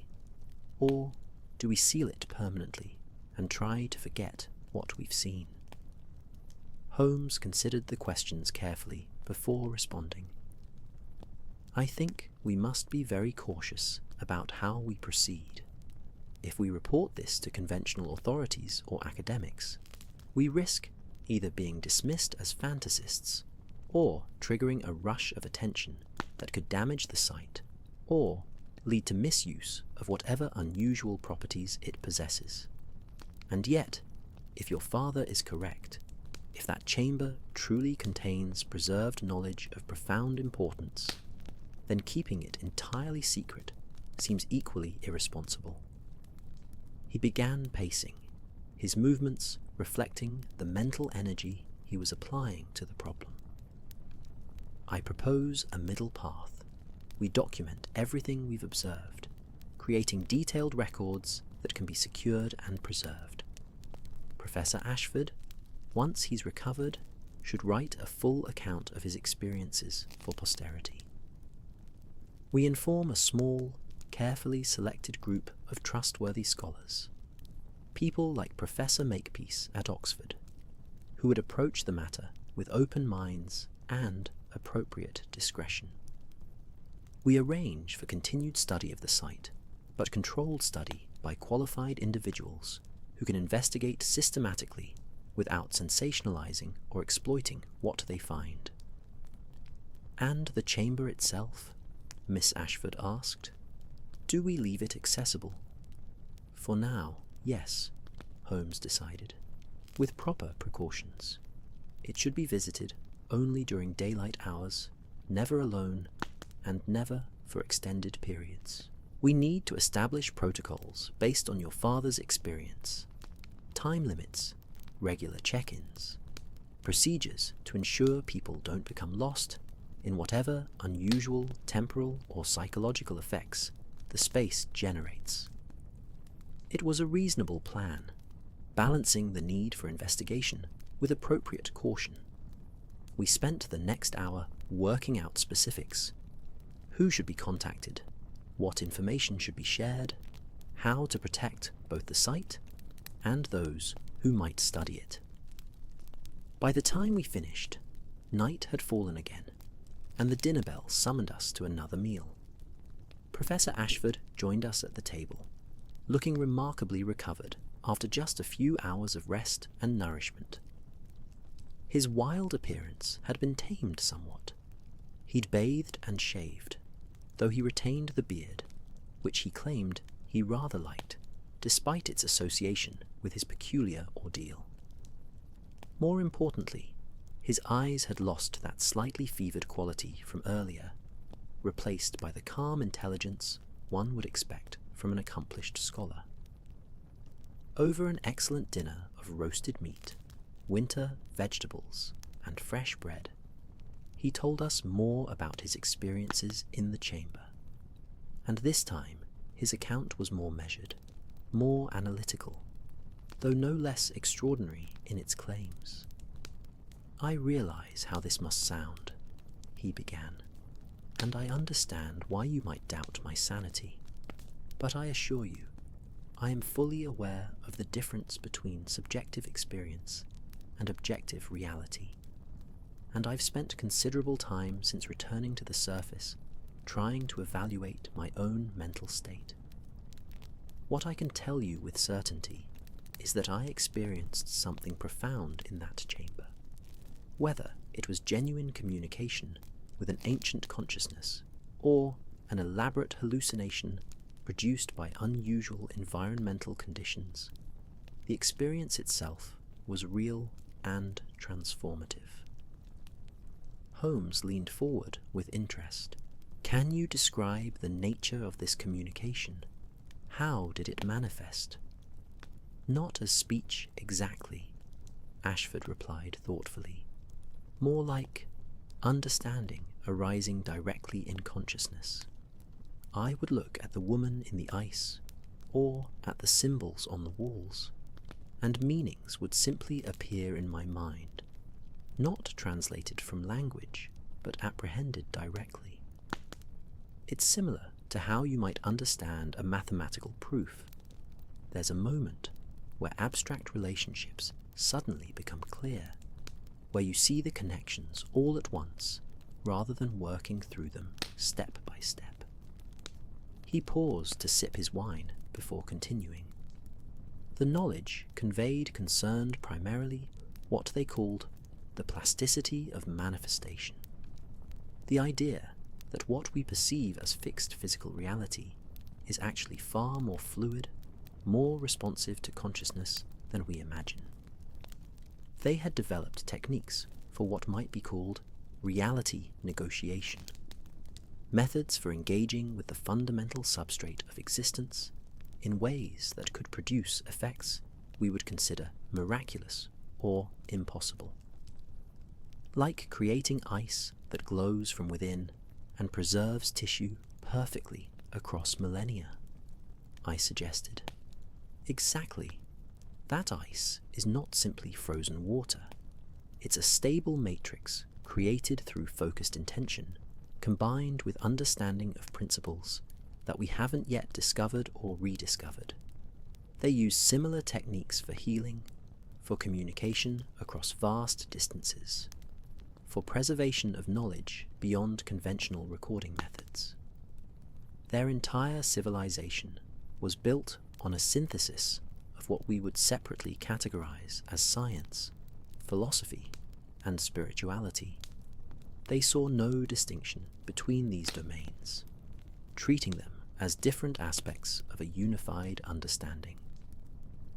Miss Ashford had been listening intently, her expression showing the conflict between wanting to believe her father and feeling the pull of conventional rationality. But father, if they possessed such advanced knowledge, such remarkable abilities, why did their civilization fall?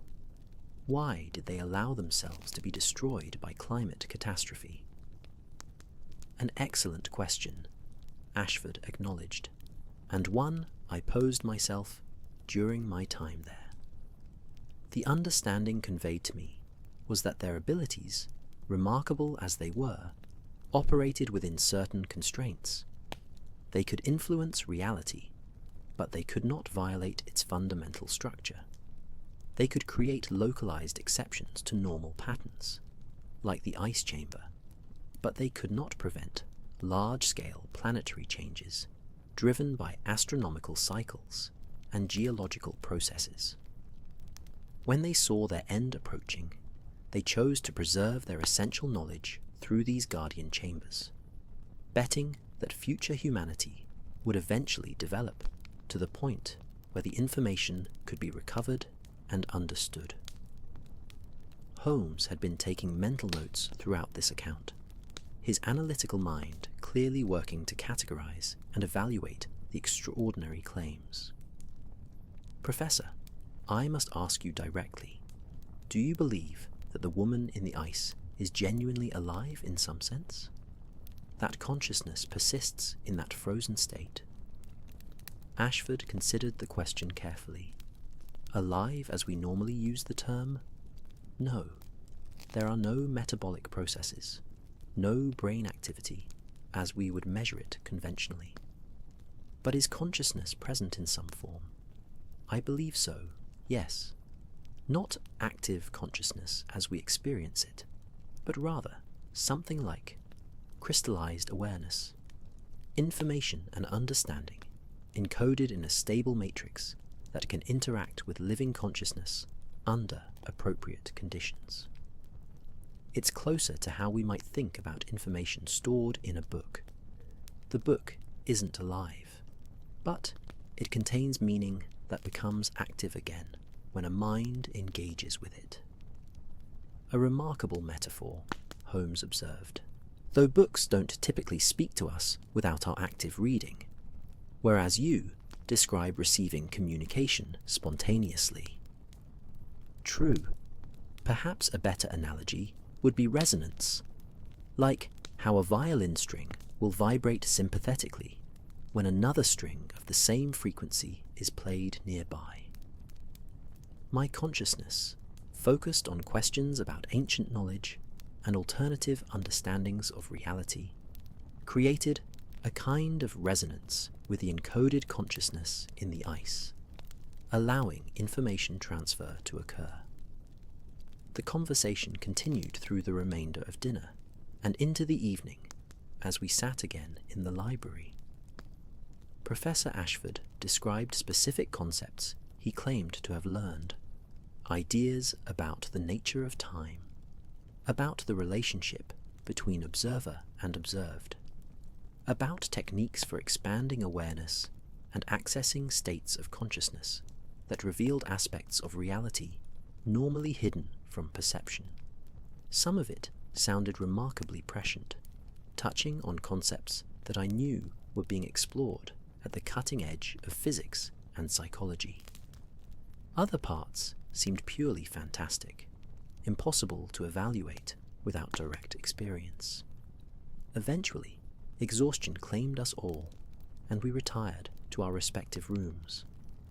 I lay in bed, staring at the ceiling, replaying the day's events in my mind. We had entered that chamber as rational investigators seeking to solve a disappearance, and we had emerged with something far more complex, a mystery that seemed to bridge ancient past and contemporary present, that challenged fundamental assumptions about consciousness and reality, that left more questions opened than answered. Sleep, when it finally came, brought dreams of frozen faces and glowing ice, of symbols that wrote themselves across the walls of my consciousness, of voices speaking in languages I didn't know yet somehow understood, and through it all, a sense of standing at a threshold, of being offered a glimpse into something vast and profound that normally remained hidden from ordinary awareness. Morning arrived with bright winter sunshine that made the snow-covered landscape sparkle like a field of diamonds. I woke feeling oddly refreshed despite the unsettling dreams, as though some part of the experience from the previous day had been integrated during sleep, processed and filed away in whatever mental structures we use to make sense of the inexplicable. At breakfast, Holmes announced his intention to spend the day examining Professor Ashford's papers and notes in more detail, cross-referencing what he'd recorded against the symbols we'd observed in the chamber.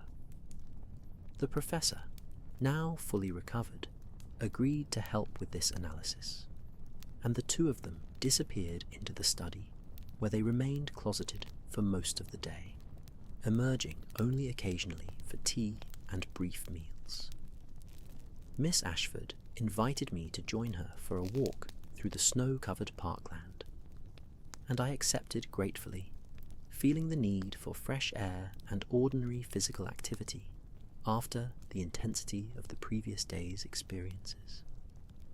We bundled against the cold and set out across grounds that looked like something from a fairy tale, every branch and stone transformed by snow into sculptural beauty. "Thank you for coming, Dr. Watson," she said as we walked, "for taking my concerns seriously, for helping rescue Father, for not dismissing all of this as mere delusion or fantasy. Holmes and I have learned through experience that the world is stranger than conventional wisdom admits," I replied, "though I confess this case stretches even our expanded notions of what's possible." We walked in comfortable silence for a while, our boots crunching through snow, our breath creating clouds in the cold air. A pair of ravens called to each other from high in a bare oak tree, their voices harsh, but somehow appropriate to the winter landscape. "Do you believe him?" Miss Ashford asked eventually. "Do you believe Father really communicated with an ancient consciousness in that ice chamber?" I considered my response carefully. I believe he experienced something profound. Whether that experience represents literal communication with a preserved ancient mind, or whether it represents his own subconscious synthesizing information from the symbols and creating narratives, I'm honestly not certain. Perhaps the distinction isn't as important as the results. If what he learned proves useful, if it opens new avenues of understanding, does it matter whether the source was external or internal? She smiled slightly. That sounds like something Father would say. He's always been more interested in truth than in defending particular positions about how truth is accessed. We continued our walk, looping through the park and eventually returning to the house as the winter afternoon began its early fade toward evening. Inside, we found Holmes and Professor Ashford deep in animated discussion, papers spread across every available surface in the study, both men exhibiting that peculiar excitement that comes when intellectual puzzles begin to yield their secrets. "Ah, Watson, excellent timing," Holmes called as we entered. "Come look at this. Professor Ashford has been teaching me the rudiments of the symbolic system used in the chamber, and I've been applying linguistic analysis to the patterns. It's absolutely fascinating. The system combines pictographic elements with abstract symbols in ways that allow for remarkable information density. A single sequence of symbols can encode multiple layers of meaning, depending on how you parse the relationships between them." He showed me several pages of his notebook, where he'd been attempting to translate sequences of the symbols into English approximations. The results were fragmentary and often ambiguous, but certain themes emerged repeatedly. Concepts of cycles and seasons, of consciousness and matter interpenetrating, of boundaries that could be crossed through proper understanding and preparation. "What's particularly intriguing," Holmes continued, "is that the professor's account of what he learned in the chamber corresponds remarkably well with what these symbols appear to encode.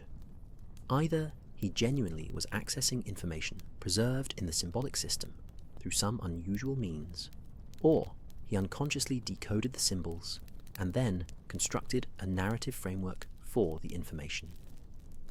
Either explanation is extraordinary, just in different ways." We spent the evening discussing what should be done next. Holmes reiterated his proposal for controlled disclosure to selected scholars, and Professor Ashford agreed, providing names of colleagues he trusted to approach the matter with appropriate seriousness and discretion. It was decided that Holmes would write to Professor Makepeace at Oxford, providing a carefully worded account that would intrigue without sounding sensational, and inviting him to visit Ashford Hall to see the site firsthand. We should also document the chamber more thoroughly, I suggested. Photographs, detailed measurements, systematic cataloguing of all the symbols. If we're going to present this to scholars, we need more than anecdotal accounts, however credible. This was agreed upon, and plans were made for a return expedition to the chapel ruins, this time with proper equipment for documentation. But it was decided to wait a few days, allowing Professor Ashford more time to recover and permitting us to organise the necessary materials and personnel. That night, as I prepared for sleep, I found myself reflecting on the extraordinary journey we'd undertaken. We had come to investigate a disappearance, and we had found... what exactly? A mystery, certainly. An anomaly that challenged conventional understanding. A possible glimpse into knowledge systems from humanity's distant past. Evidence, perhaps, that consciousness and reality interact in ways that our materialistic science has not yet fully acknowledged or understood. Whether the frozen woman was truly a preserved ancient sage, or simply a remarkably well-preserved corpse that happened to trigger unusual psychological responses in observers, this question might never be definitively answered. But the experience itself, the journey into the depths beneath the ruined chapel, the encounter with something that seemed to exist at the boundary between possible and impossible, this had been real, shared, documented, and profoundly affecting. And in those liminal spaces, perhaps we glimpse something essential about existence itself. That reality is not the fixed, mechanical system we sometimes imagine, but something more fluid, more responsive, more filled with possibility than we ordinarily allow ourselves to believe. The frozen queen in her impossible ice chamber, preserved across millennia, seemed to represent that possibility. The idea that consciousness and knowledge and awareness can persist in unexpected forms, waiting for the right conditions to re-emerge and teach those ready to learn. My dreams that night were gentler than the previous evenings, filled with spirals and symbols that seemed almost musical, as though the abstract patterns were converting into sound, into rhythms that carried meaning beyond words, and through it all, a sense of gratitude for mysteries that remain mysterious, for questions that refuse easy answers, for the universe's apparent determination to remain forever more interesting than our theories about it. The following morning brought a change in weather. The clouds had returned, and a light snow was falling again, adding to the already substantial accumulation. After breakfast, Holmes announced that he wished to examine the chapel site once more, but from the surface this time, studying the ruins themselves more carefully for any additional clues about their origins and purpose. I accompanied him, along with Professor Ashford, who was eager to show Holmes various features of the site that he documented before his disappearance. Miss Ashford chose to remain at the house, using the time to write letters to several family friends and distant relatives, informing them of her father's safe return, without going into the peculiar details of where he'd been or what he'd experienced. The journey through the snowy forest felt less ominous in daylight, though no less beautiful. The falling snow created a sense of gentle enclosure, as though we moved through a private world separate from ordinary existence. When we reached the clearing, Holmes began a systematic examination of every aspect of the ruins, measuring wall heights, studying construction techniques, examining the placement of carved symbols, and taking careful notes about everything he observed. "The precision of the stonework is extraordinary," he observed, running his hand along a joint between two massive blocks. "No mortar, yet the fit is so perfect that you cannot slide even a thin blade between the stones. This level of craftsmanship suggests not only advanced technical knowledge, but also considerable time and resources devoted to construction. These were not primitive people building crude shelters. This was a sophisticated society with the wealth and organizational capacity to construct permanent structures meant to endure." Professor Ashford nodded enthusiastically. "Exactly my conclusion. The conventional chronology that places such sophisticated construction in the post-Roman period is clearly inadequate. This predates Roman occupation by centuries at minimum, possibly by millennia." Holmes continued his examination, occasionally asking the professor questions about local geology, about other archaeological sites in the region, about historical records mentioning the ruins. It was a thorough, methodical investigation, and I could see him building a mental model of the site, integrating every detail into a comprehensive understanding. After perhaps 2 hours, Holmes straightened from examining a particular carved stone and announced, "I believe I understand the architectural principles at work here. The structure is oriented with remarkable precision to cardinal directions. This wall faces exactly east, that one exactly north. The proportions follow mathematical relationships that I recognize from studies of ancient sacred architecture, ratios that create particular acoustic properties, and perhaps other effects less easily measured." He paused, gazing around the clearing with that abstracted expression that meant he was seeing not just what was physically present, but also patterns and relationships invisible to ordinary observation. This wasn't simply a structure for shelter or ordinary religious practice. It was designed as what we might call a consciousness technology, a tool for producing specific effects on human awareness through architectural geometry, acoustic properties, possibly electromagnetic influences from the stone composition and orientation. The underground chamber is the most dramatic example, but the entire site was engineered to interact with human psychology and physiology in deliberate ways. "For what purpose?" I asked, fascinated by this analysis. "That's less clear. Perhaps for healing, perhaps for teaching and initiation, perhaps for facilitating the kind of expanded awareness that Professor Ashford described experiencing in the chamber."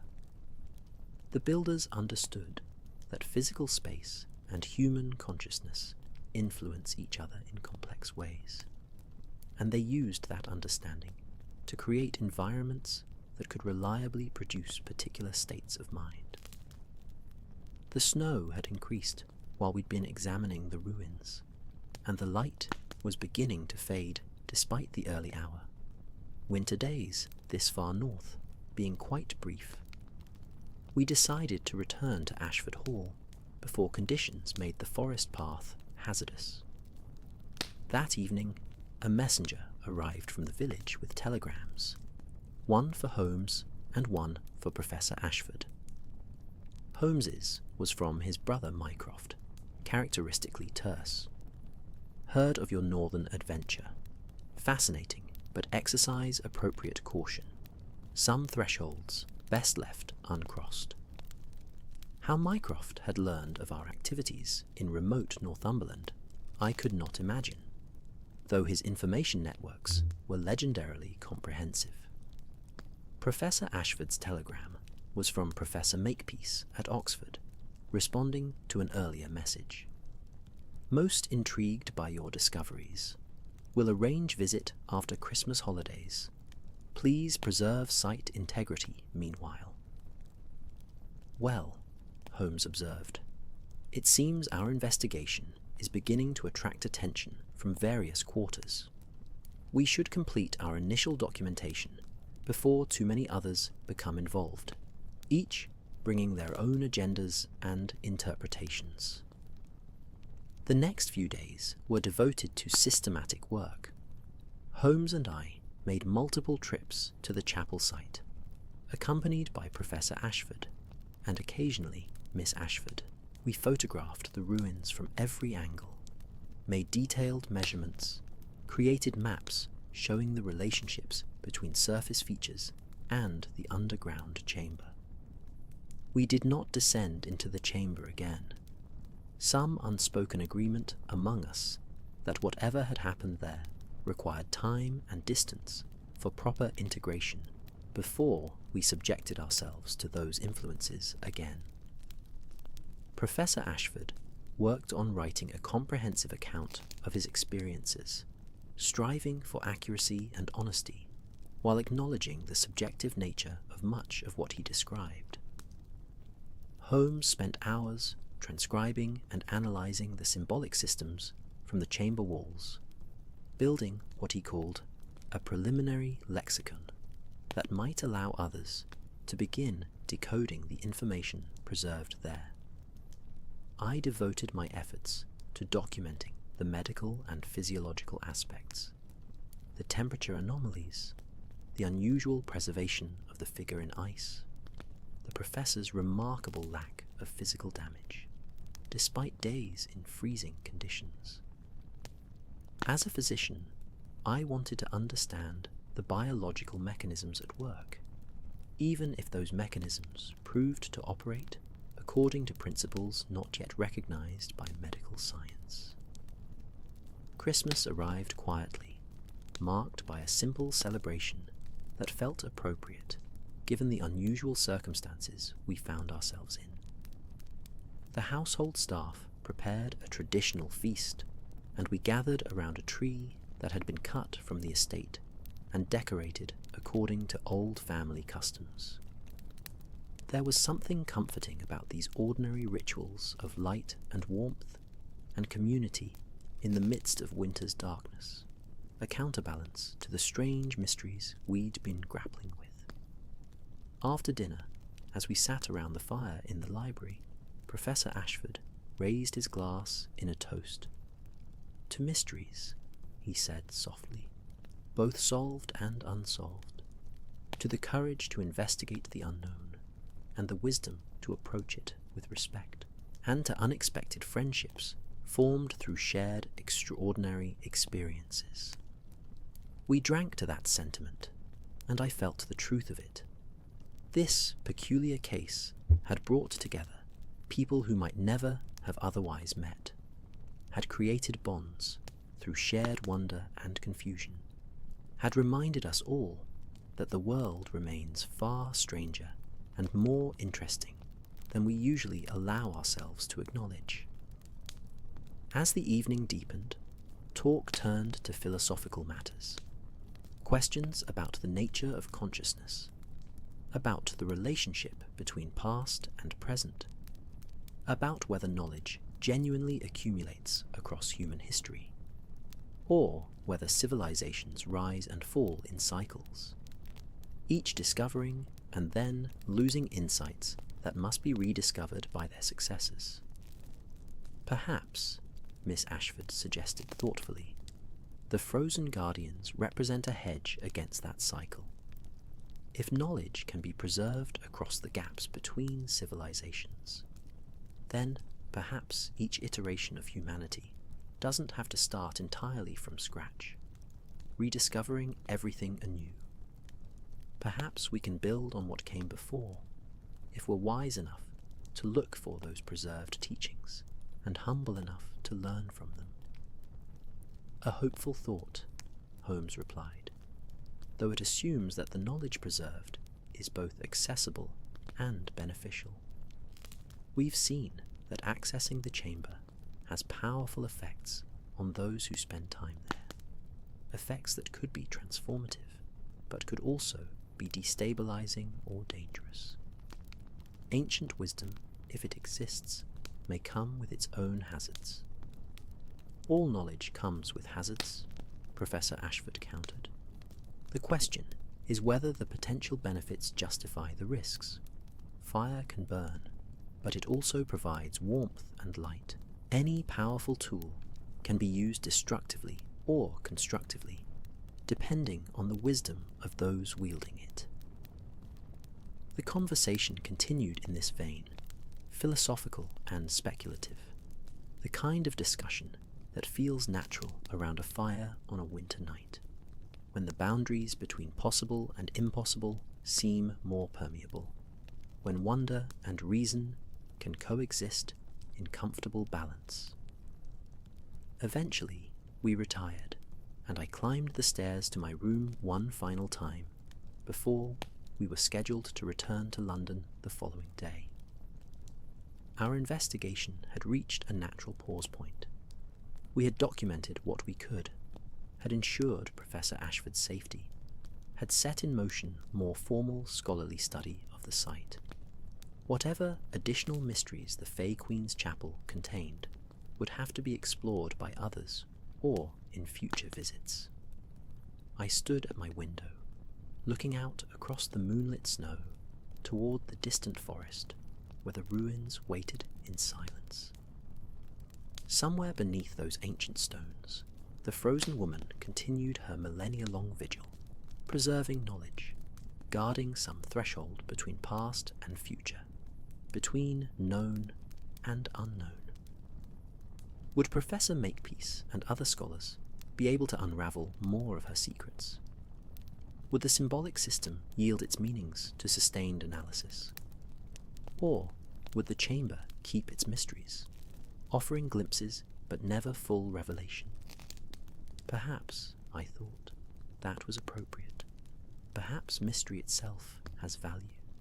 Perhaps not. Everything should be fully explained and categorized, and filed away in the ledgers of scientific knowledge.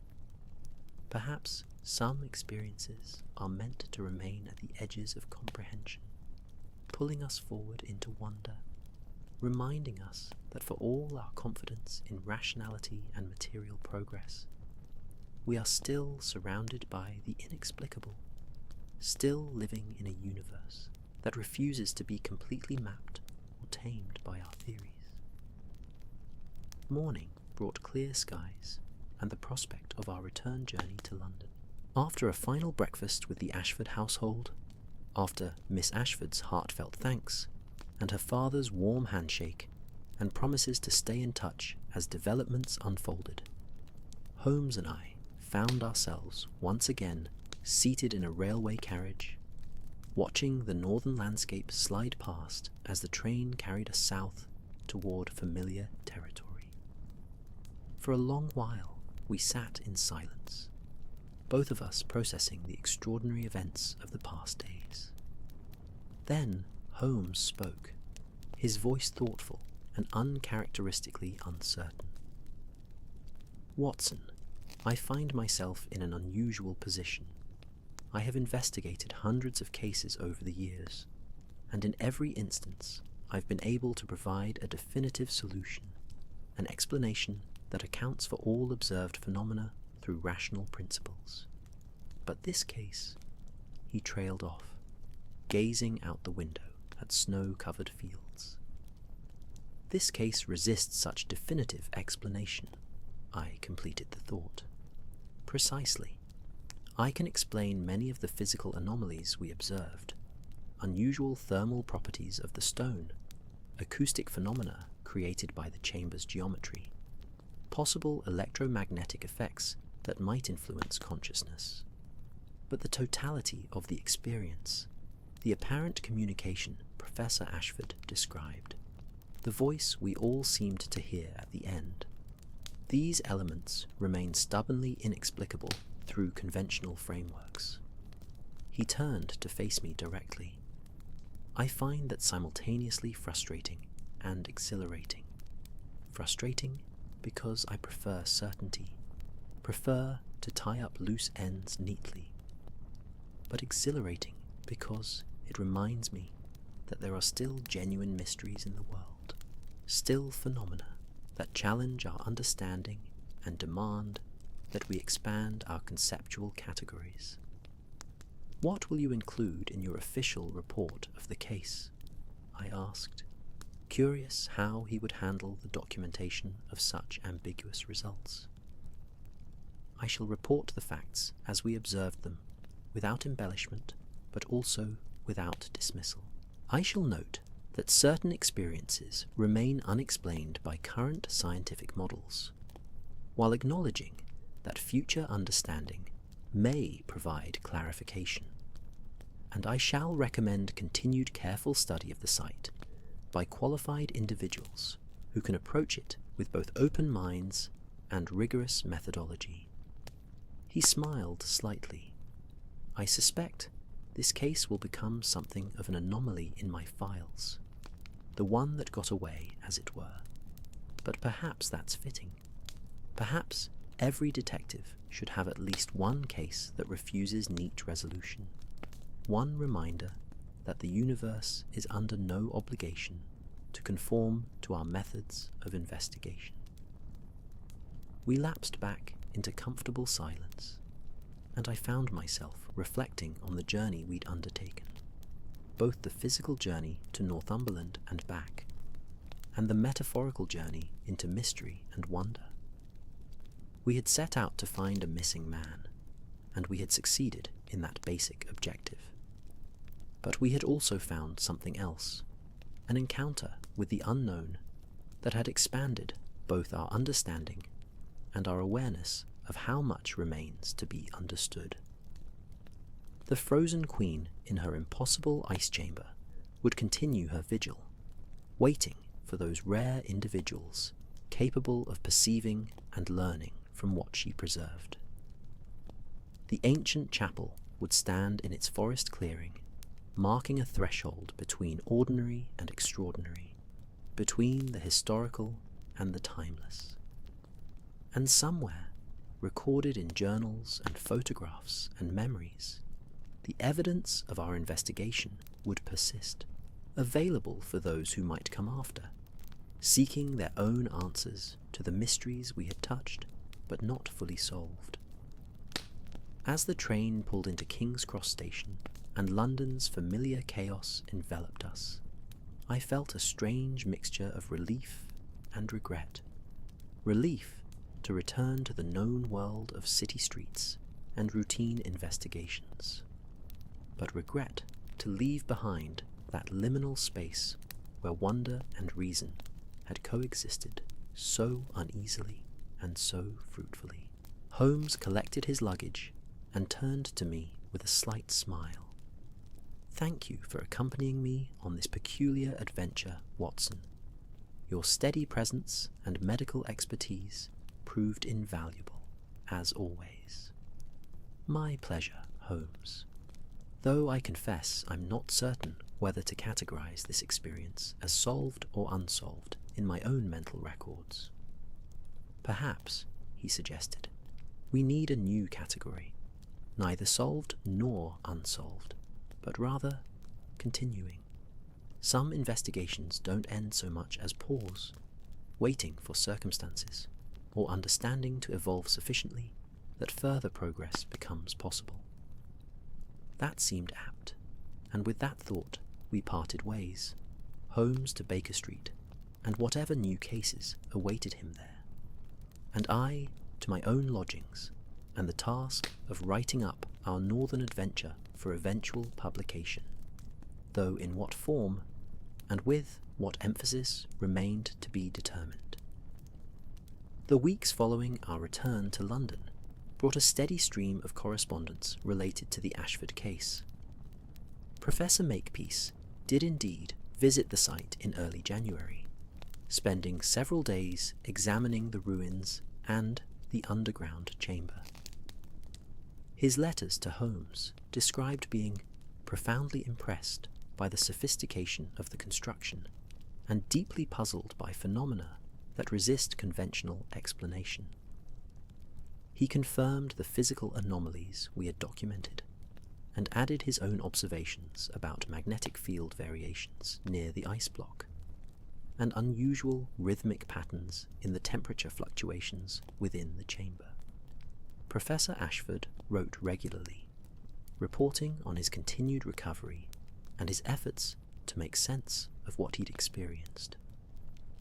He had formed a small study group with several trusted colleagues, sharing what he'd learned and working to decode more of the symbolic system from the chamber walls.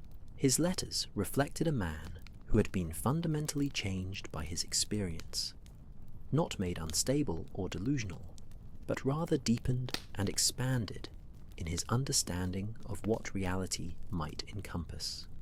Miss Eleanor Ashford sent a particularly touching letter in February, thanking us again for our assistance and reporting that her father had returned to something resembling his former self, though with an added dimension of wisdom and wonder that made him, if anything, more engaging than before.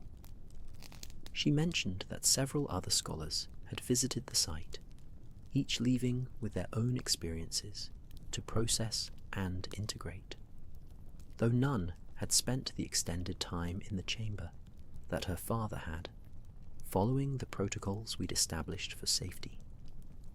Holmes occasionally spoke of perhaps returning to Northumberland in warmer weather to conduct additional investigations, but other cases demanded his attention, and the journey never quite materialized. Instead, he devoted odd hours to studying the symbolic transcriptions he'd made, cross-referencing them with texts on ancient languages and philosophical systems, building a body of analysis that might someday contribute to deeper understanding of what the frozen guardian and her chamber represented. As for myself, I struggled with how to document the case for my published accounts of Holmes's investigations. The details were too strange for the reading public to accept as factual, yet too significant to be simply omitted or heavily fictionalized. Eventually, I decided to write the account you're reading now, preserving the truth as we experienced it, but framing it explicitly as a mystery case with elements that remain unexplained, letting readers draw their own conclusions about what we encountered in that underground chamber beneath the ancient ruins. The case taught me several things that have influenced my understanding ever since. First, that mystery and wonder are not bugs in the system of existence, but rather features. The universe maintains pockets of inexplicability that keep us humble and curious and open to continued learning. Second, that the boundary between subjective and objective experience is more porous than we usually acknowledge. Consciousness and reality interpenetrate in complex ways that our usual categories of real versus imaginary cannot adequately capture. And third, that ancient peoples may have known things that we've forgotten or never learned. That wisdom is not a simple linear accumulation, but something that can be found in unexpected places and times. Spring eventually arrived, bringing its annual renewal to London's parks and squares, transforming the city from winter's monochrome into the varied greens and colours of new growth. One evening in late April, Holmes and I sat in our familiar places at 221B Baker Street, the windows open to let in mild air fragrant with blossoms from the garden below. We had just completed a rather mundane case involving a stolen inheritance and forged documents, satisfying in its clear resolution, but lacking the profound mystery of our northern adventure. "Do you ever think about her?" I asked Holmes, the question emerging from my own idle thoughts. The woman in the ice, the frozen guardian. Holmes set down the journal he'd been reading and gazed into the empty fireplace. No fire needed on this pleasant evening. "Frequently," he admitted, "I find myself wondering what knowledge she preserves, what understanding her civilization achieved that we've since lost. And I wonder about the others Professor Ashford mentioned, other frozen guardians in other hidden chambers, scattered across the ancient world, waiting for discovery. Do you think we'll ever fully understand what we encountered? Perhaps not fully, no, but I believe we touched something genuine, something important. Whether the Guardian is literally a preserved consciousness, or simply a remarkably engineered artifact that triggers particular psychological responses. Either explanation points to a sophistication of understanding that challenges our assumptions about the progression of human knowledge.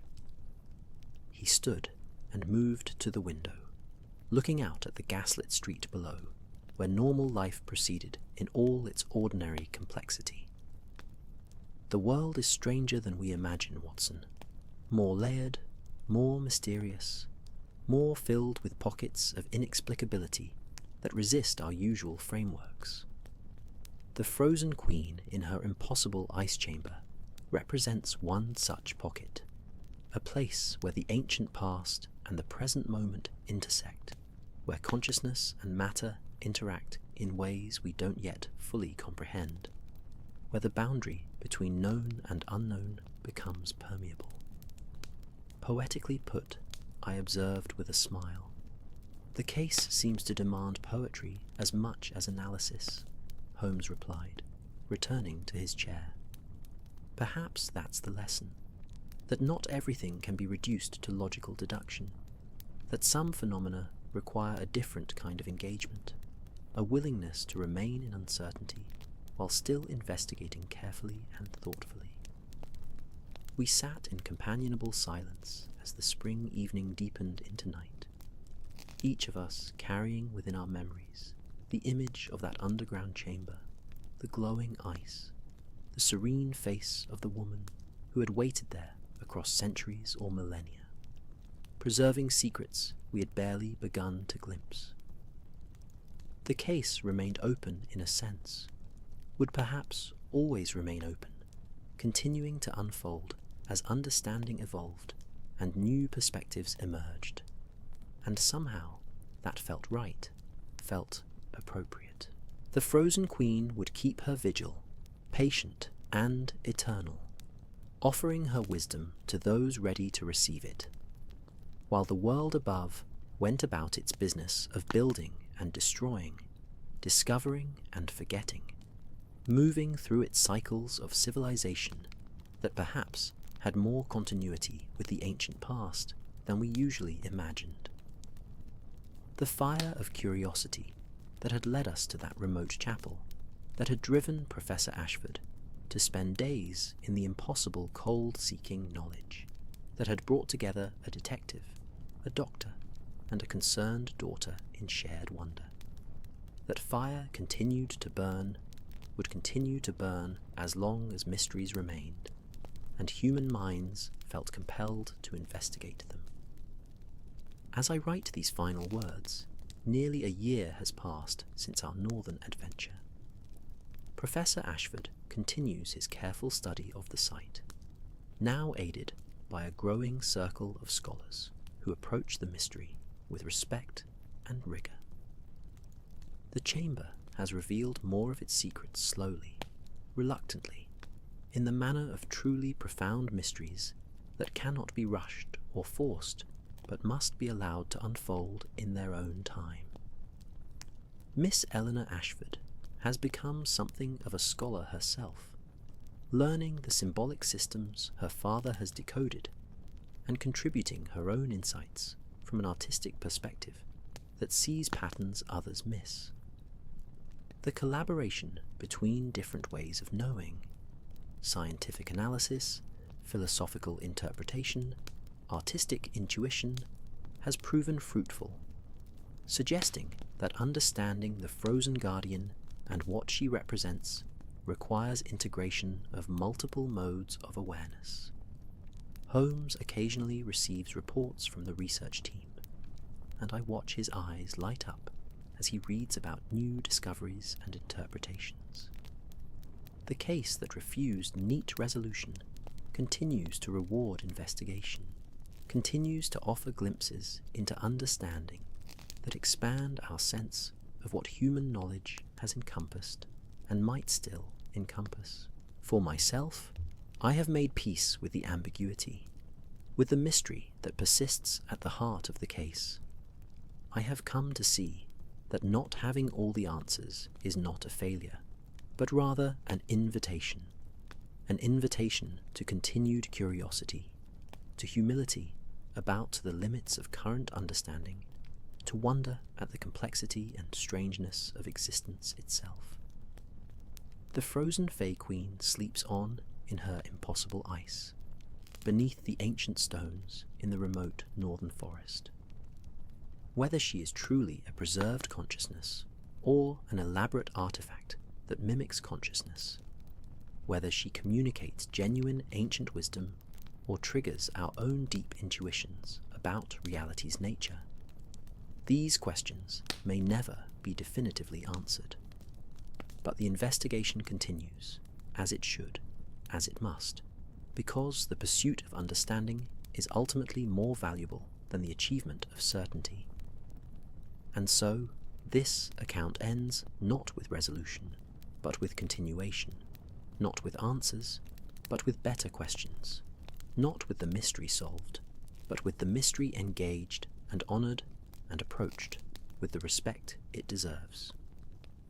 Perhaps all our deepest investigations end this way, not in the bright light of complete explanation, but in the softer illumination of partial understanding, where shadows remain, but we've learned to navigate by the light available, trusting that further investigation will continue to reveal what can be revealed, while accepting that some mysteries may be meant to remain mysterious.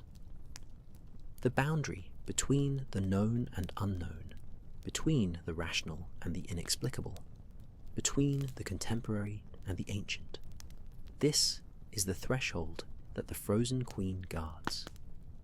And perhaps that guardianship is itself the gift, the teaching that her preservation conveys, that such boundaries exist, that they can be approached and engaged, but never entirely crossed, that the unknown will always exceed the known, and that this is cause for celebration rather than frustration. We are surrounded by mystery, if we have eyes to see it. We live in a universe far stranger and more interesting than our usual frameworks suggest.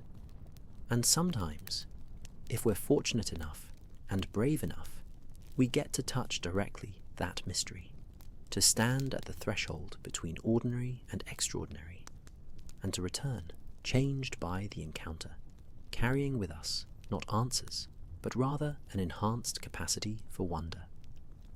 That capacity, I believe, is the ultimate gift of our adventure with the frozen Fey Queen. Not solved mystery, but living mystery. Not conquered unknown, but respected unknown. Not closed case, but continuing investigation. And in that continuation, that ongoing engagement with what exceeds our grasp, we find perhaps the deepest meaning of the detective's work, not to eliminate mystery, but to engage with it thoughtfully, carefully, humbly, recognizing that the questions we ask matter as much as the answers we find.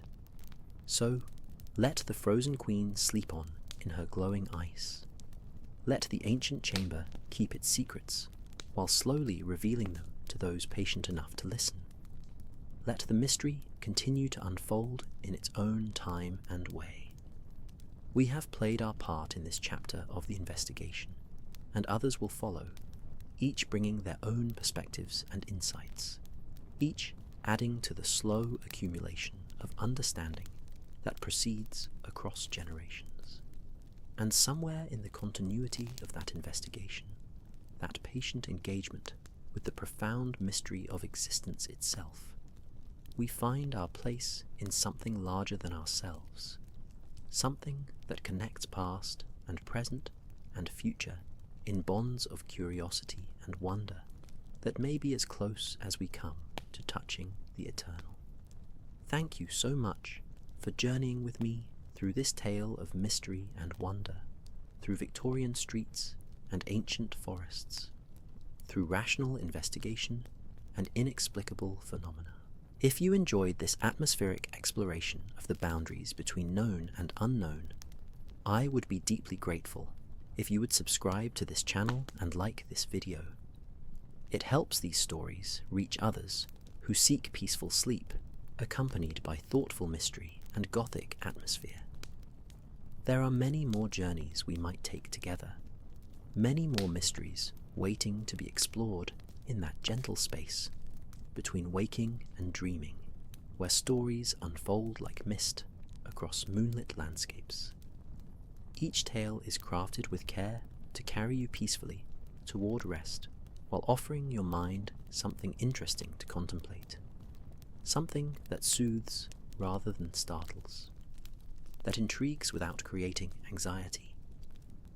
May your dreams tonight be filled with wonder, with ancient knowledge and frozen guardians, with chambers that glow with impossible light, and symbols that write themselves across the walls of consciousness. May you rest deeply and wake refreshed, carrying with you perhaps some small echo of the mystery we've shared, some reminder that the world is stranger and more beautiful than we usually allow ourselves to perceive. Good night, dear traveller. Sleep well, sleep peacefully, and know that mysteries remain for us to explore together in future evenings, in future stories, in that quiet space we create when we gather in the darkness to share tales of wonder and investigation, of reason and imagination, of the known world touching something vaster and stranger that forever calls us forward into exploration. Until we meet again in story, rest well, dream deeply, and may the threshold between waking and sleeping bring you peaceful passage into the restorative darkness that renews us all. Good night.